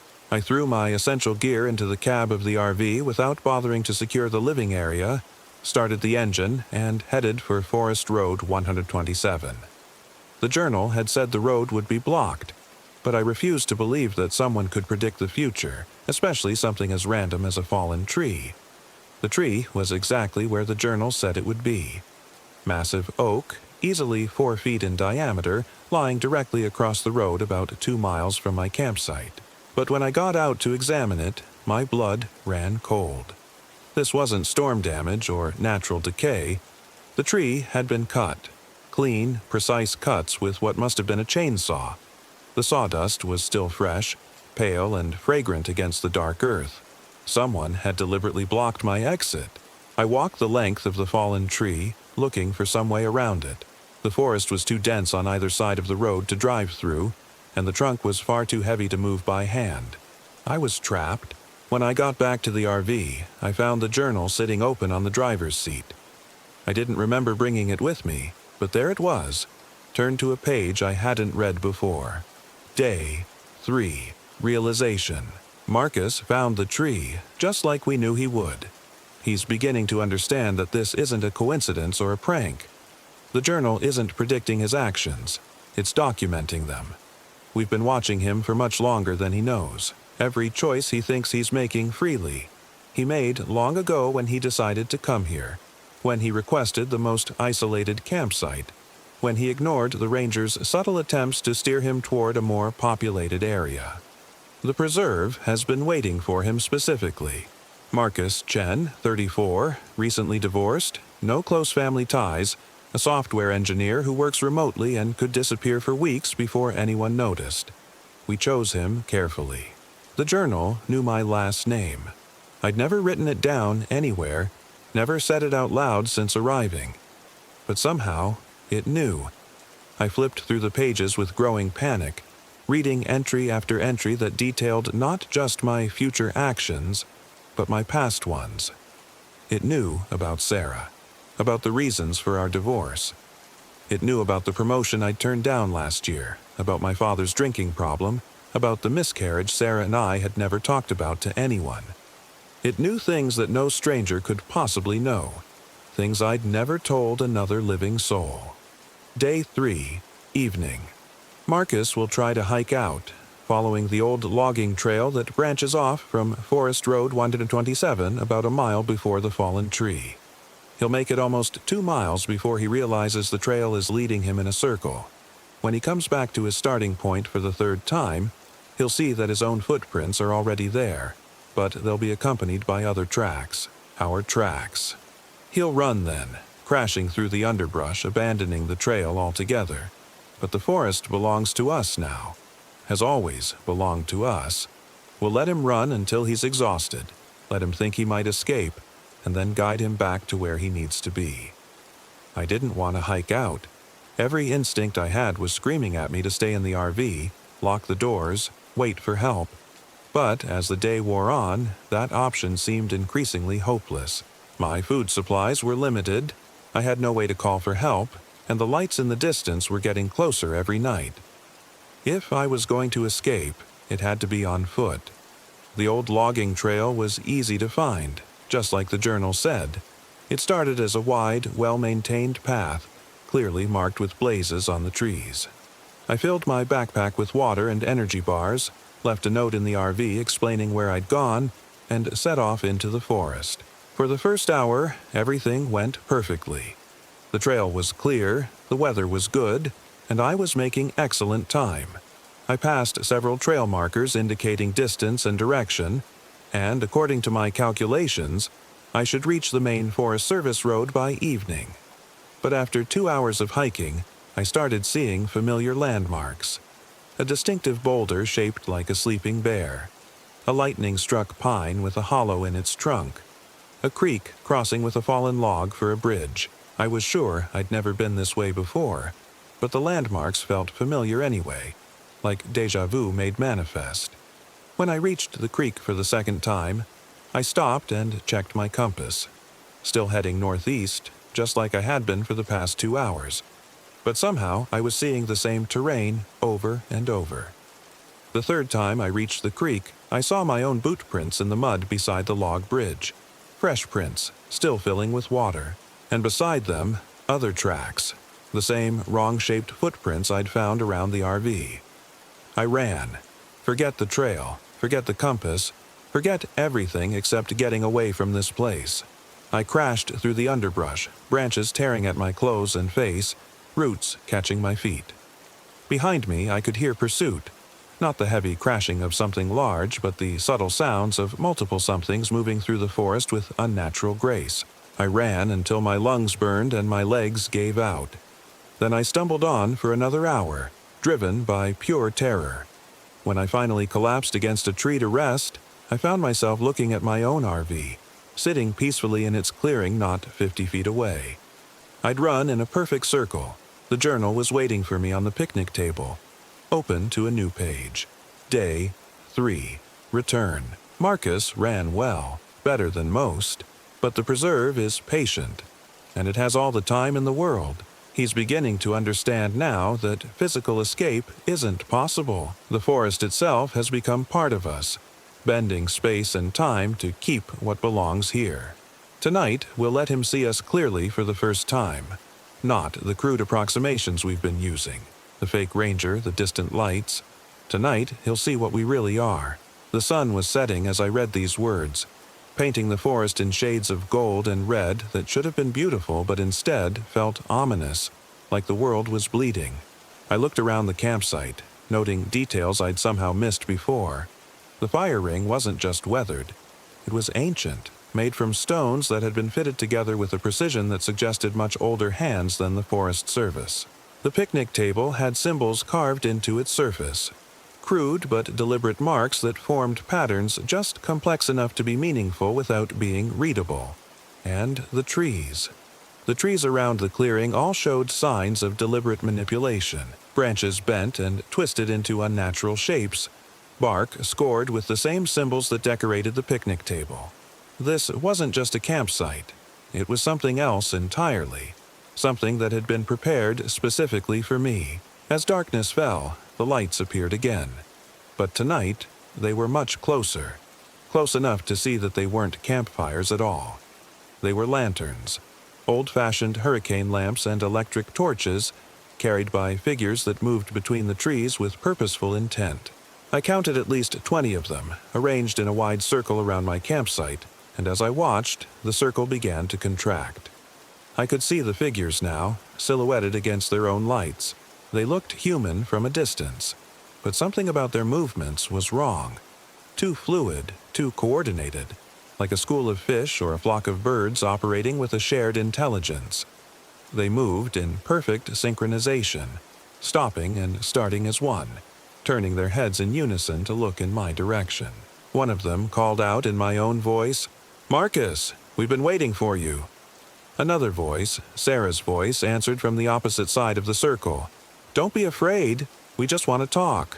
More voices joined in. My parents, my brother, friends from work, even people I barely knew. All familiar, all wrong.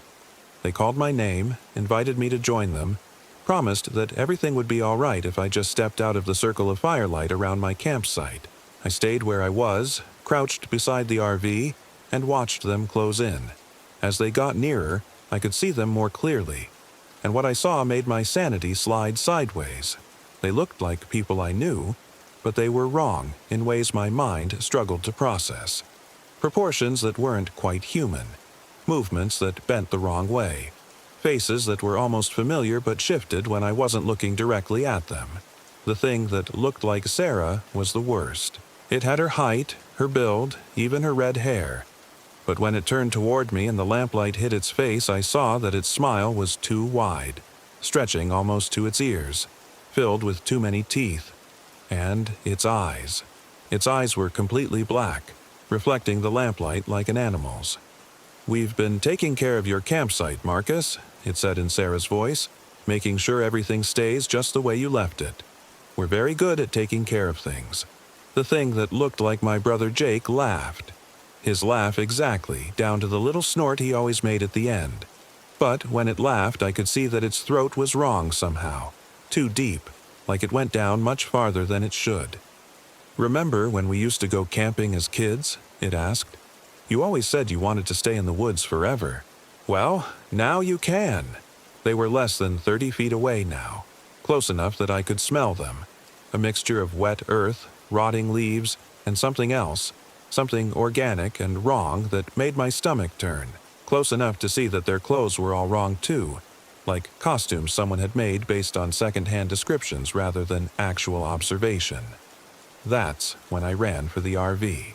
I slammed the door behind me and threw every lock I could find, then dragged the dinette table and chairs against it for good measure. Outside, the voices continued their horrible chorus, calling my name, pleading with me to come out, promising things they had no right to know I wanted. "We know you're lonely, Marcus," said a voice that sounded exactly like my mother. "We know about the divorce, about how Sarah left. You don't have to be alone anymore. We can be your family now," added something that sounded like my father. "Better than family. We'll never leave you, never disappoint you." I covered my ears and tried to shut them out, but the voices seemed to come from inside the RV as well as outside. They were in the walls, in the floor, in my own head. Promises and threats and offers that made my skin crawl. Around midnight, they started showing me things. The windows of the RV became screens, displaying scenes from my life with perfect clarity. My wedding to Sarah, but with wrong details. Her dress was black instead of white. The flowers were withered. The guests had no faces. My childhood with Jake, but in these memories, we were playing in a forest that looked exactly like the one outside, and there were always other children watching us from behind the trees. Children with 2 wide smiles and black eyes. "These are your real memories, Marcus," the Seraph called from outside.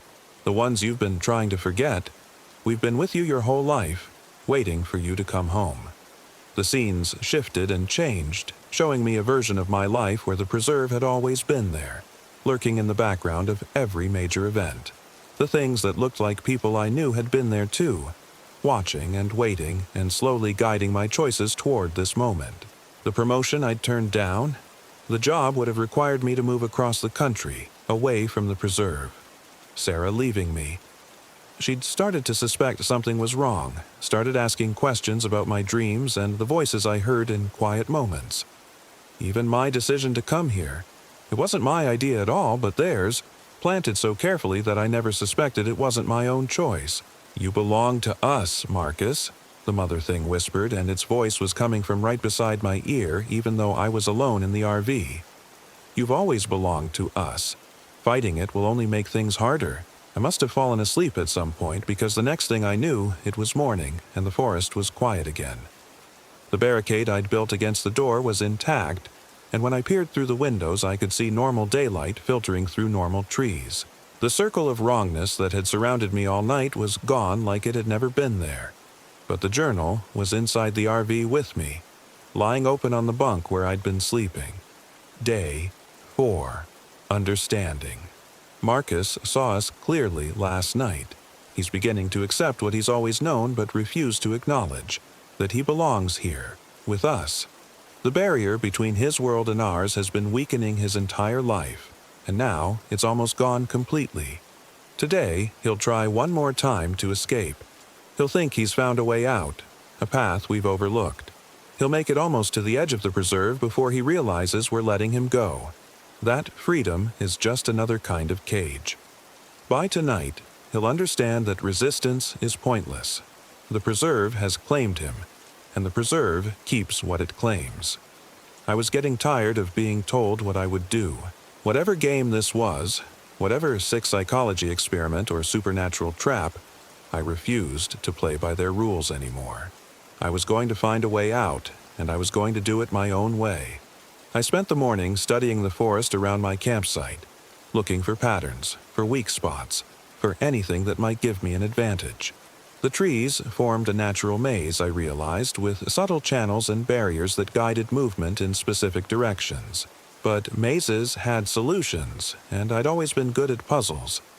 Instead of following the obvious paths, I started pushing through the thick undergrowth, using my compass to maintain a straight line, regardless of what the terrain seemed to want me to do. It was exhausting work. fighting through thorns and dense brush, but slowly I began to see progress. The forest was fighting me, not in any obvious way, but subtly.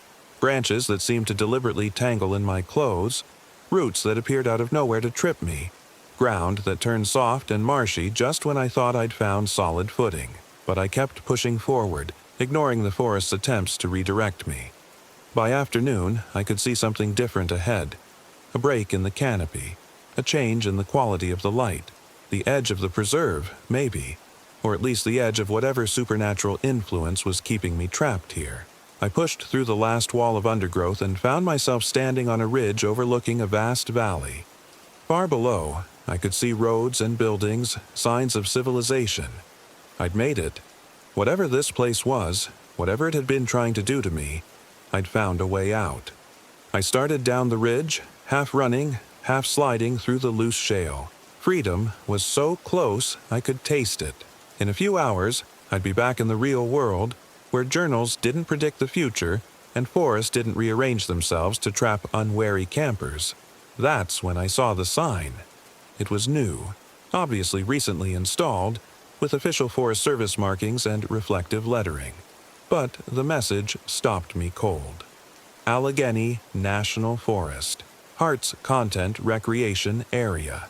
Campsite 47, 2 miles. An arrow pointed back the way I'd come. I stared at the sign for a long moment, then pulled out my compass. According to the needle, I'd been walking due north for the past 6 hours, but the sign was telling me that my campsite, the place I'd been trying to escape from, was due south, in the direction I was heading. I looked down at the valley again, and the buildings I'd seen from above were gone. The roads had disappeared. There was nothing below me but more forest, stretching to the horizon in every direction. I'd been walking in a straight line for 6 hours, and somehow I'd ended up exactly where they wanted me to go. The walk back to the RV took 20 minutes. I didn't fight it anymore. There was no point. Whatever force was keeping me here had resources I couldn't understand and patience I couldn't outlast. I was a mouse in a maze, and the maze could reconfigure itself at will. The journal was waiting for me on the picnic table. Day 4. Acceptance.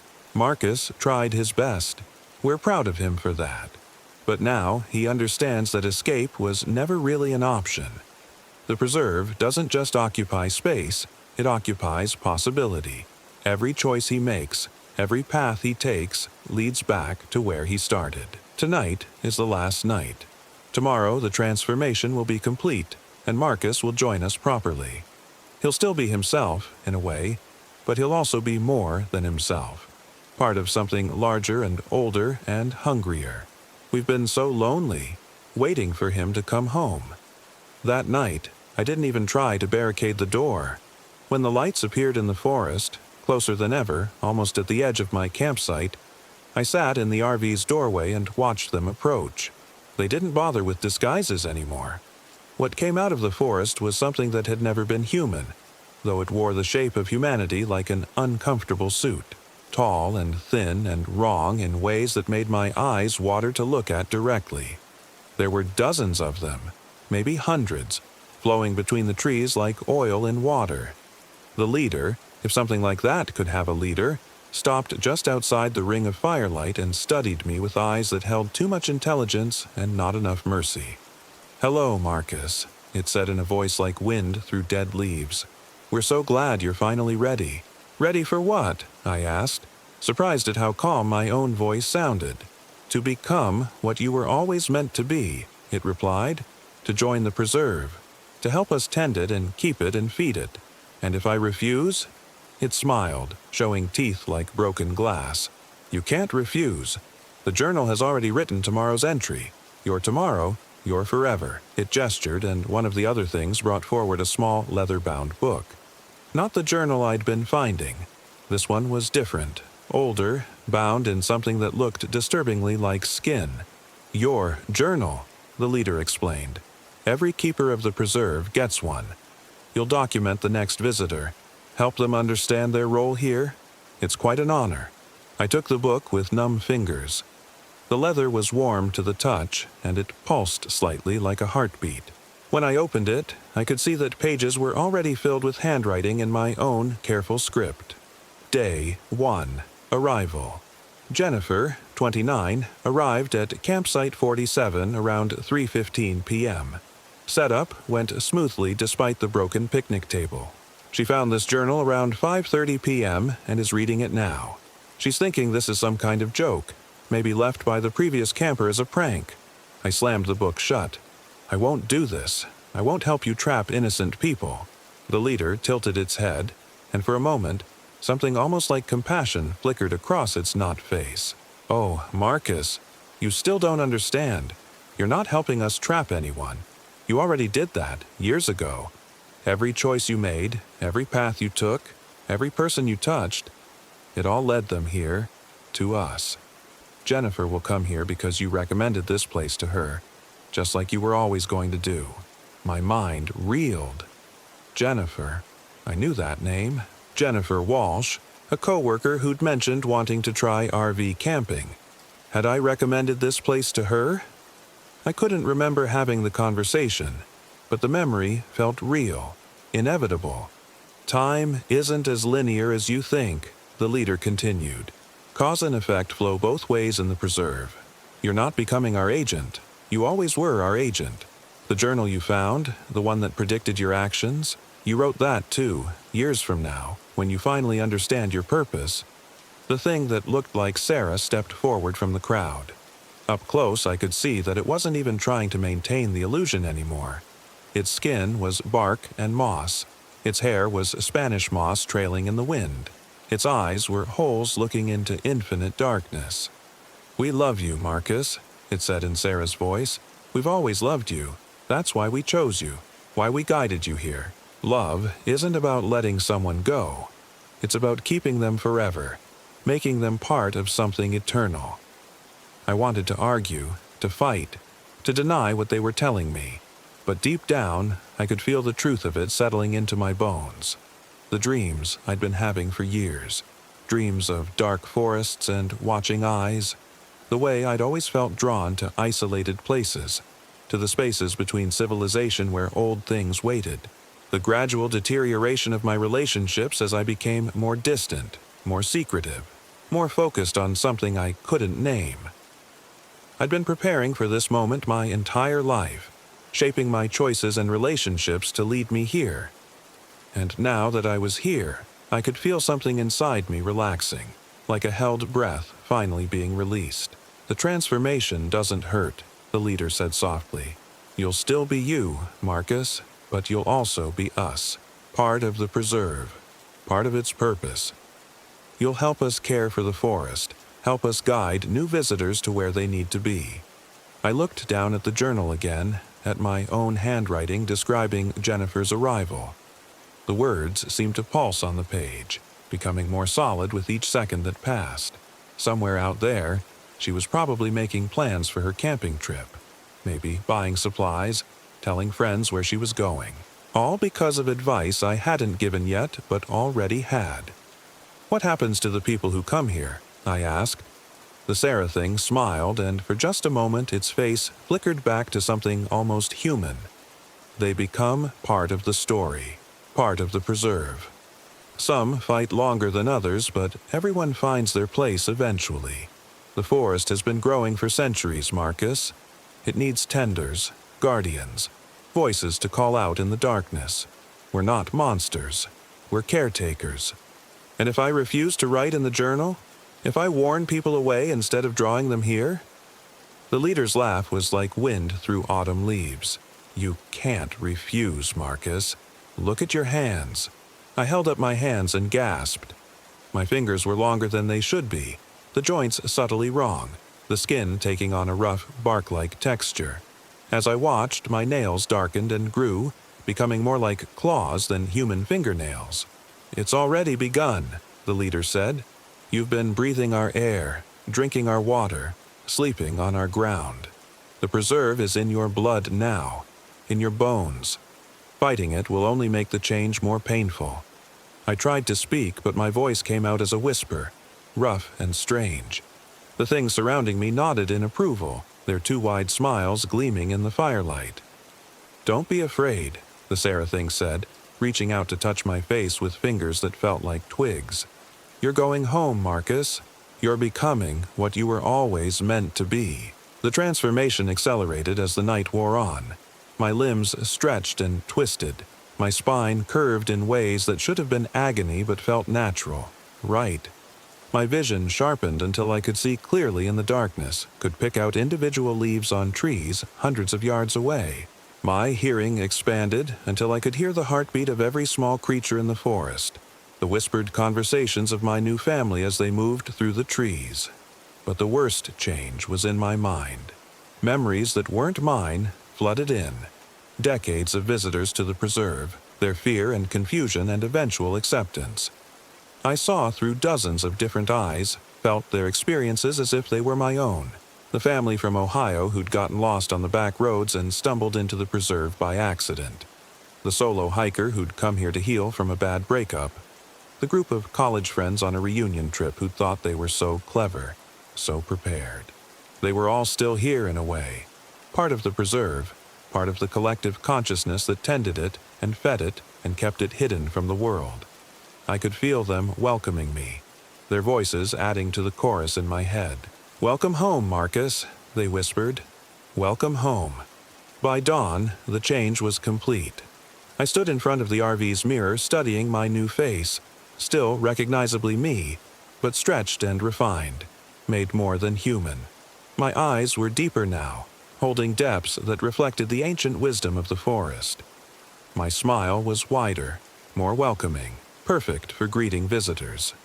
The leader appeared behind me in the mirror, no longer alien and terrifying, but familiar. "Family, how do you feel?" it asked. "Like I've been asleep my whole life," I replied, and my voice was my own, but richer, more musical. "Like I'm finally awake. Good, Jennifer will be here in 3 days. You'll need to prepare the campsite, make sure everything is ready for her arrival." I nodded, already making plans. The broken picnic table would need to be replaced. Jennifer would notice details like that, would be the type to complain about poor maintenance. The fire ring could use some new stones. And the journal, of course, would need to be placed where she'd find it at exactly the right moment. "What about my old life?" I asked. "People will notice I'm missing eventually." The leader smiled, and I could see myself reflected in its dark eyes. "Will they? Check your phone." I picked up my cell phone from the dinette table. The screen showed dozens of messages and missed calls, but when I opened them, I saw that they were all from me. Texts to Jake explaining that I'd decided to extend my camping trip indefinitely. Emails to my boss requesting an extended leave of absence. Social media posts about finding peace in nature and needing time to disconnect. I had no memory of sending any of these messages, but the timestamps showed they'd been sent over the past several days. My old life was already being carefully dismantled, my absence explained and justified. By the time anyone thought to look for me, there would be no trail to follow. "We're very thorough," the leader said.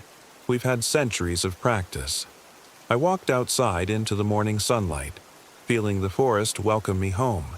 The trees whispered secrets in languages I somehow understood. The birds sang greetings in voices I recognized. This place that had seemed so threatening and alien just days ago now felt like the most natural environment in the world. I spent the day preparing for Jennifer's arrival, guided by knowledge I'd somehow always possessed. I replaced the broken picnic table with one that looked subtly wrong to human eyes, angles that weren't quite right, proportions that would make visitors slightly uncomfortable without them understanding why. I rearranged the stones in the fire ring according to patterns that would focus certain energies, make the flames burn with just the wrong color to create unease. And I practiced being human again. It was harder than I'd expected. My new nature wanted to move with the fluid grace of the forest itself, to speak in voices that harmonized with wind and water. But to be effective, I would need to seem normal to Jennifer, at least at first. The preserve was patient. It could wait for its new visitors to come to understanding in their own time. That evening, I sat by the fire and opened Jennifer's journal, the one I would leave for her to find. My handwriting flowed across the pages, documenting her arrival, her thoughts, her gradual realization of where she was and what was happening to her. It felt good to write her story, to guide her path from confusion through terror to acceptance.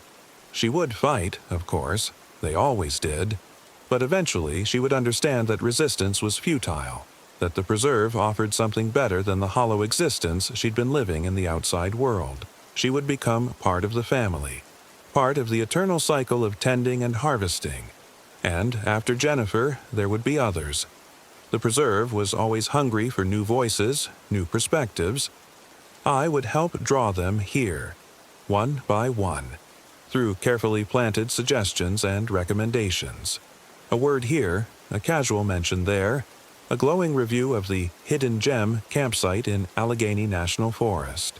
As I sat by the fire, writing Jennifer's future in my careful script, I felt a presence beside me.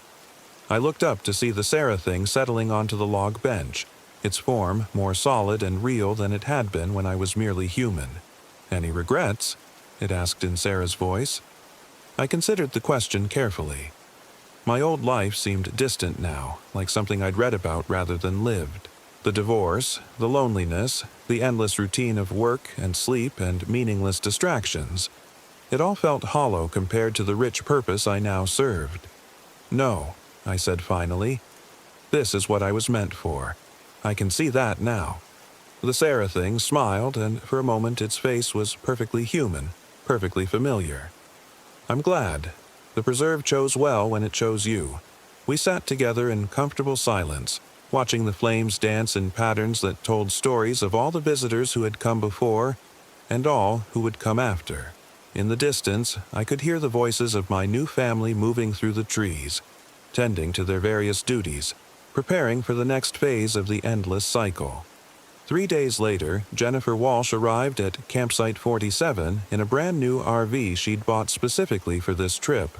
I watched from the trees as she went through the familiar routine, parking, leveling, setting up her campsite with the nervous excitement of a first-time solo camper. She was perfect. Young enough to be naive, old enough to be independent. She told her friends she was going camping but hadn't specified exactly where. The preserve had made sure of that, subtly influencing her choices through dreams and half-remembered conversations.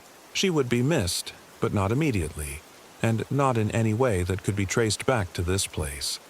I waited until she'd finished setting up, until the sun was beginning to set, and the forest was taking on that golden quality that made everything seem magical and safe.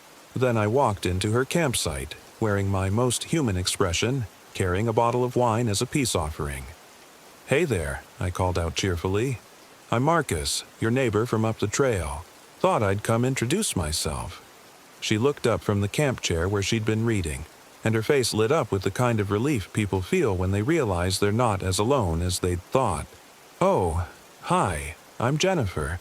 I was starting to wonder if I was the only person crazy enough to camp out here." "It's pretty remote," I agreed, accepting her invitation to sit by her fire. "That's what I love about this place. Really lets you disconnect from all the noise and chaos of modern life." We talked for a while, the kind of easy conversation that builds trust and familiarity. I told her carefully edited stories about my camping experiences, subtly emphasizing how peaceful and transformative this particular location could be. She shared her own hopes for the trip, her desire to challenge herself, to prove she could handle being alone in the wilderness. As the conversation wound down and I prepared to leave, I casually mentioned the journal. "Oh, you should check under your dinette cushions," I said, as if it had just occurred to me. Previous camper left something behind. Looked like a journal or diary. Might be interesting reading. She thanked me for the tip, and I headed back to my own campsite with a sense of satisfaction. The trap was set. In a few hours, she would find the journal, would start reading her own story, would begin the same journey I had taken just days ago. From my position in the trees, I watched as she followed the script perfectly. The discovery of the journal, the initial skepticism, the growing fear as she realized the impossible accuracy of the predictions. I felt a deep satisfaction as I watched her go through the same emotions I had experienced, the same desperate attempts to rationalize what couldn't be rationalized. The preserve pulsed around me, pleased with my work, Jennifer would make an excellent addition to the family. Her analytical mind and strong will would serve the forest well, once they were properly redirected toward their true purpose. But as I watched her reading by lantern light, something unexpected happened. A small part of my mind, some vestige of my former humanity, whispered a warning. This was wrong. Jennifer didn't deserve what was about to happen to her. She was an innocent person who'd come here seeking adventure and solitude, not supernatural imprisonment. I pushed the thought away, but it persisted, growing stronger as the night wore on. When Jennifer tried to call for help and found no signal, when she walked to the high ground and saw the lights that weren't campfires, when she returned to her RV with growing terror in her eyes, each stage of her journey awakened something in me that I'd thought was dead. By morning, the feeling had grown too strong to ignore.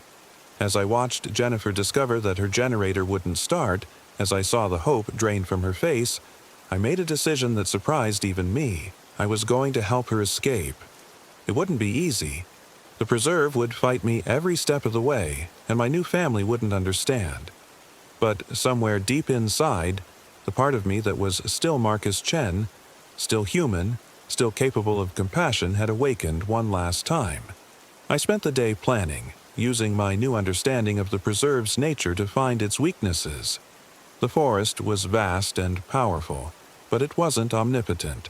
There were gaps in its influence, moments when its attention was focused elsewhere, paths that existed outside its direct control. That evening, I visited Jennifer again. She was clearly terrified, but trying to hide it behind a facade of normalcy. When I suggested we take a walk together, she agreed readily.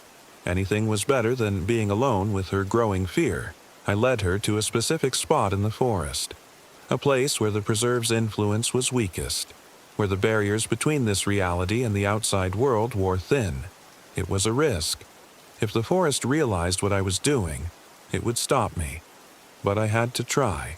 "Jennifer," I said quietly, "you need to listen to me very carefully. This place isn't what it seems. The journal you found, the things it's predicting, it's all real. You're in danger here." She stared at me with wide eyes. "How do you know about the journal?" "Because I went through the same thing you're going through. That's why I'm still here, why I can't leave. But you still can, if you do exactly what I tell you." I explained the preserve's nature as quickly as I could, trying to make her understand without driving her into complete panic. The forest that rearranged itself to prevent escape, the entities that wore familiar faces and spoke in beloved voices, the slow transformation that awaited anyone who stayed too long. "There's a way out," I told her, "but it has to be now, tonight, before they realize what we're planning. And you have to promise me something. When you get back to civilization, you'll warn people. You'll make sure no one else comes here." She nodded, tears streaming down her face. "What about you? Can't you come with me?" I shook my head. "It's too late for me. I'm part of this place now.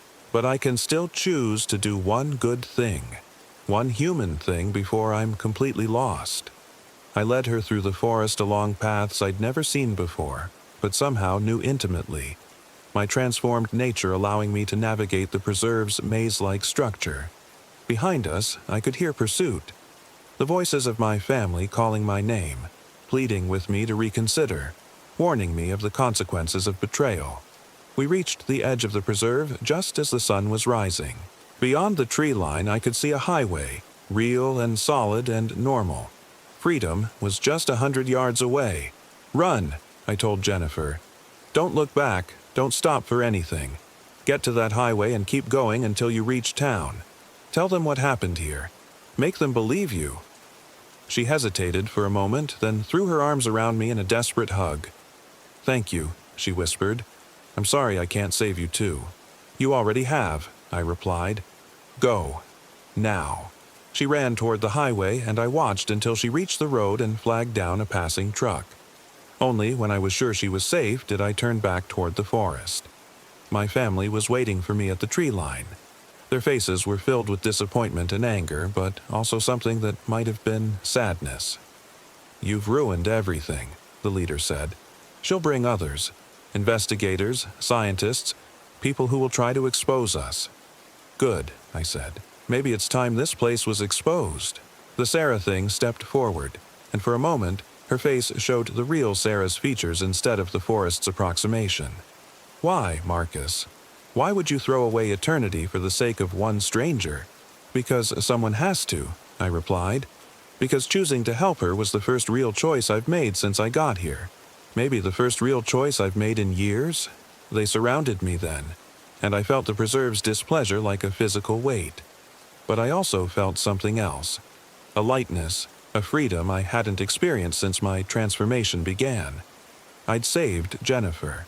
Whatever happened to me now, that one act of redemption would have to be enough.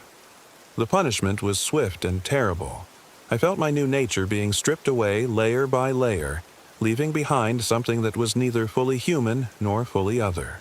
My enhanced senses dimmed, my connection to the forest weakened, but I remained trapped within the preserve's boundaries, caught between worlds. But I also remained myself. More myself than I'd been since arriving here, and that was enough. Now I wander the forest alone, no longer part of the collective, but not free to leave. I tend no campsites, write no journals, lure no victims. The preserve tolerates my presence but offers me no purpose, no community, no hope of either escape or belonging. Sometimes I see new visitors arrive, and I try to warn them, though they usually can't see or hear me clearly. I've become something like a ghost in this place, a spirit of regret and resistance. Most people dismiss me as a trick of the light or a product of their own fear. But sometimes, rarely, someone listens. Someone heeds my warnings and turns back before it's too late. Those small victories keep me sane, give my existence meaning. Jennifer kept her promise. 6 months after her escape, investigators arrived at the preserve. Forest Service officials, scientists, journalists. But, of course, they found nothing unusual. Just another camping area in a national forest, complete with normal trees and normal wildlife and perfectly mundane explanations for any strange experiences. The preserve is patient. It can wait decades between visitors if necessary, can remain dormant until the attention fades and the investigators move on to other mysteries. It's survived for centuries this way, adapting to each generation's skepticism and technology. But now it knows it can be betrayed. Now it knows that even its own servants might choose compassion over loyalty. That knowledge has made it more careful, more selective in its choosing. Fewer visitors disappear now, but those who do are held more tightly, transformed more completely. I've become the preserve's reminder of its own vulnerability, a living symbol of the human capacity for redemption. And perhaps, in the end, that's enough. Perhaps bearing witness to this place's crimes, warning away whoever I can, is the most meaningful thing I'll ever do. The journal that Jennifer found is gone now, dissolved back into the forest floor from which it came. But sometimes, on quiet nights when the wind is still and the stars align just right, I can feel new words being written somewhere in the darkness, new stories taking shape, new victims being chosen. And I prepare myself to try again, to find whatever strength remains in my fractured spirit and use it to save whoever comes next. Because that's what it means to be human. Not the shape of your body or the nature of your consciousness, but the choice to stand between predator and prey, between power and helplessness, between darkness and light. Even if you stand alone, even if you stand forever, even if no one remembers your name or understands your sacrifice, someone has to choose compassion. Someone has to choose hope. Someone has to refuse to let evil win, no matter the cost. In the end, that's all any of us can do. And sometimes, if we're lucky, it's enough.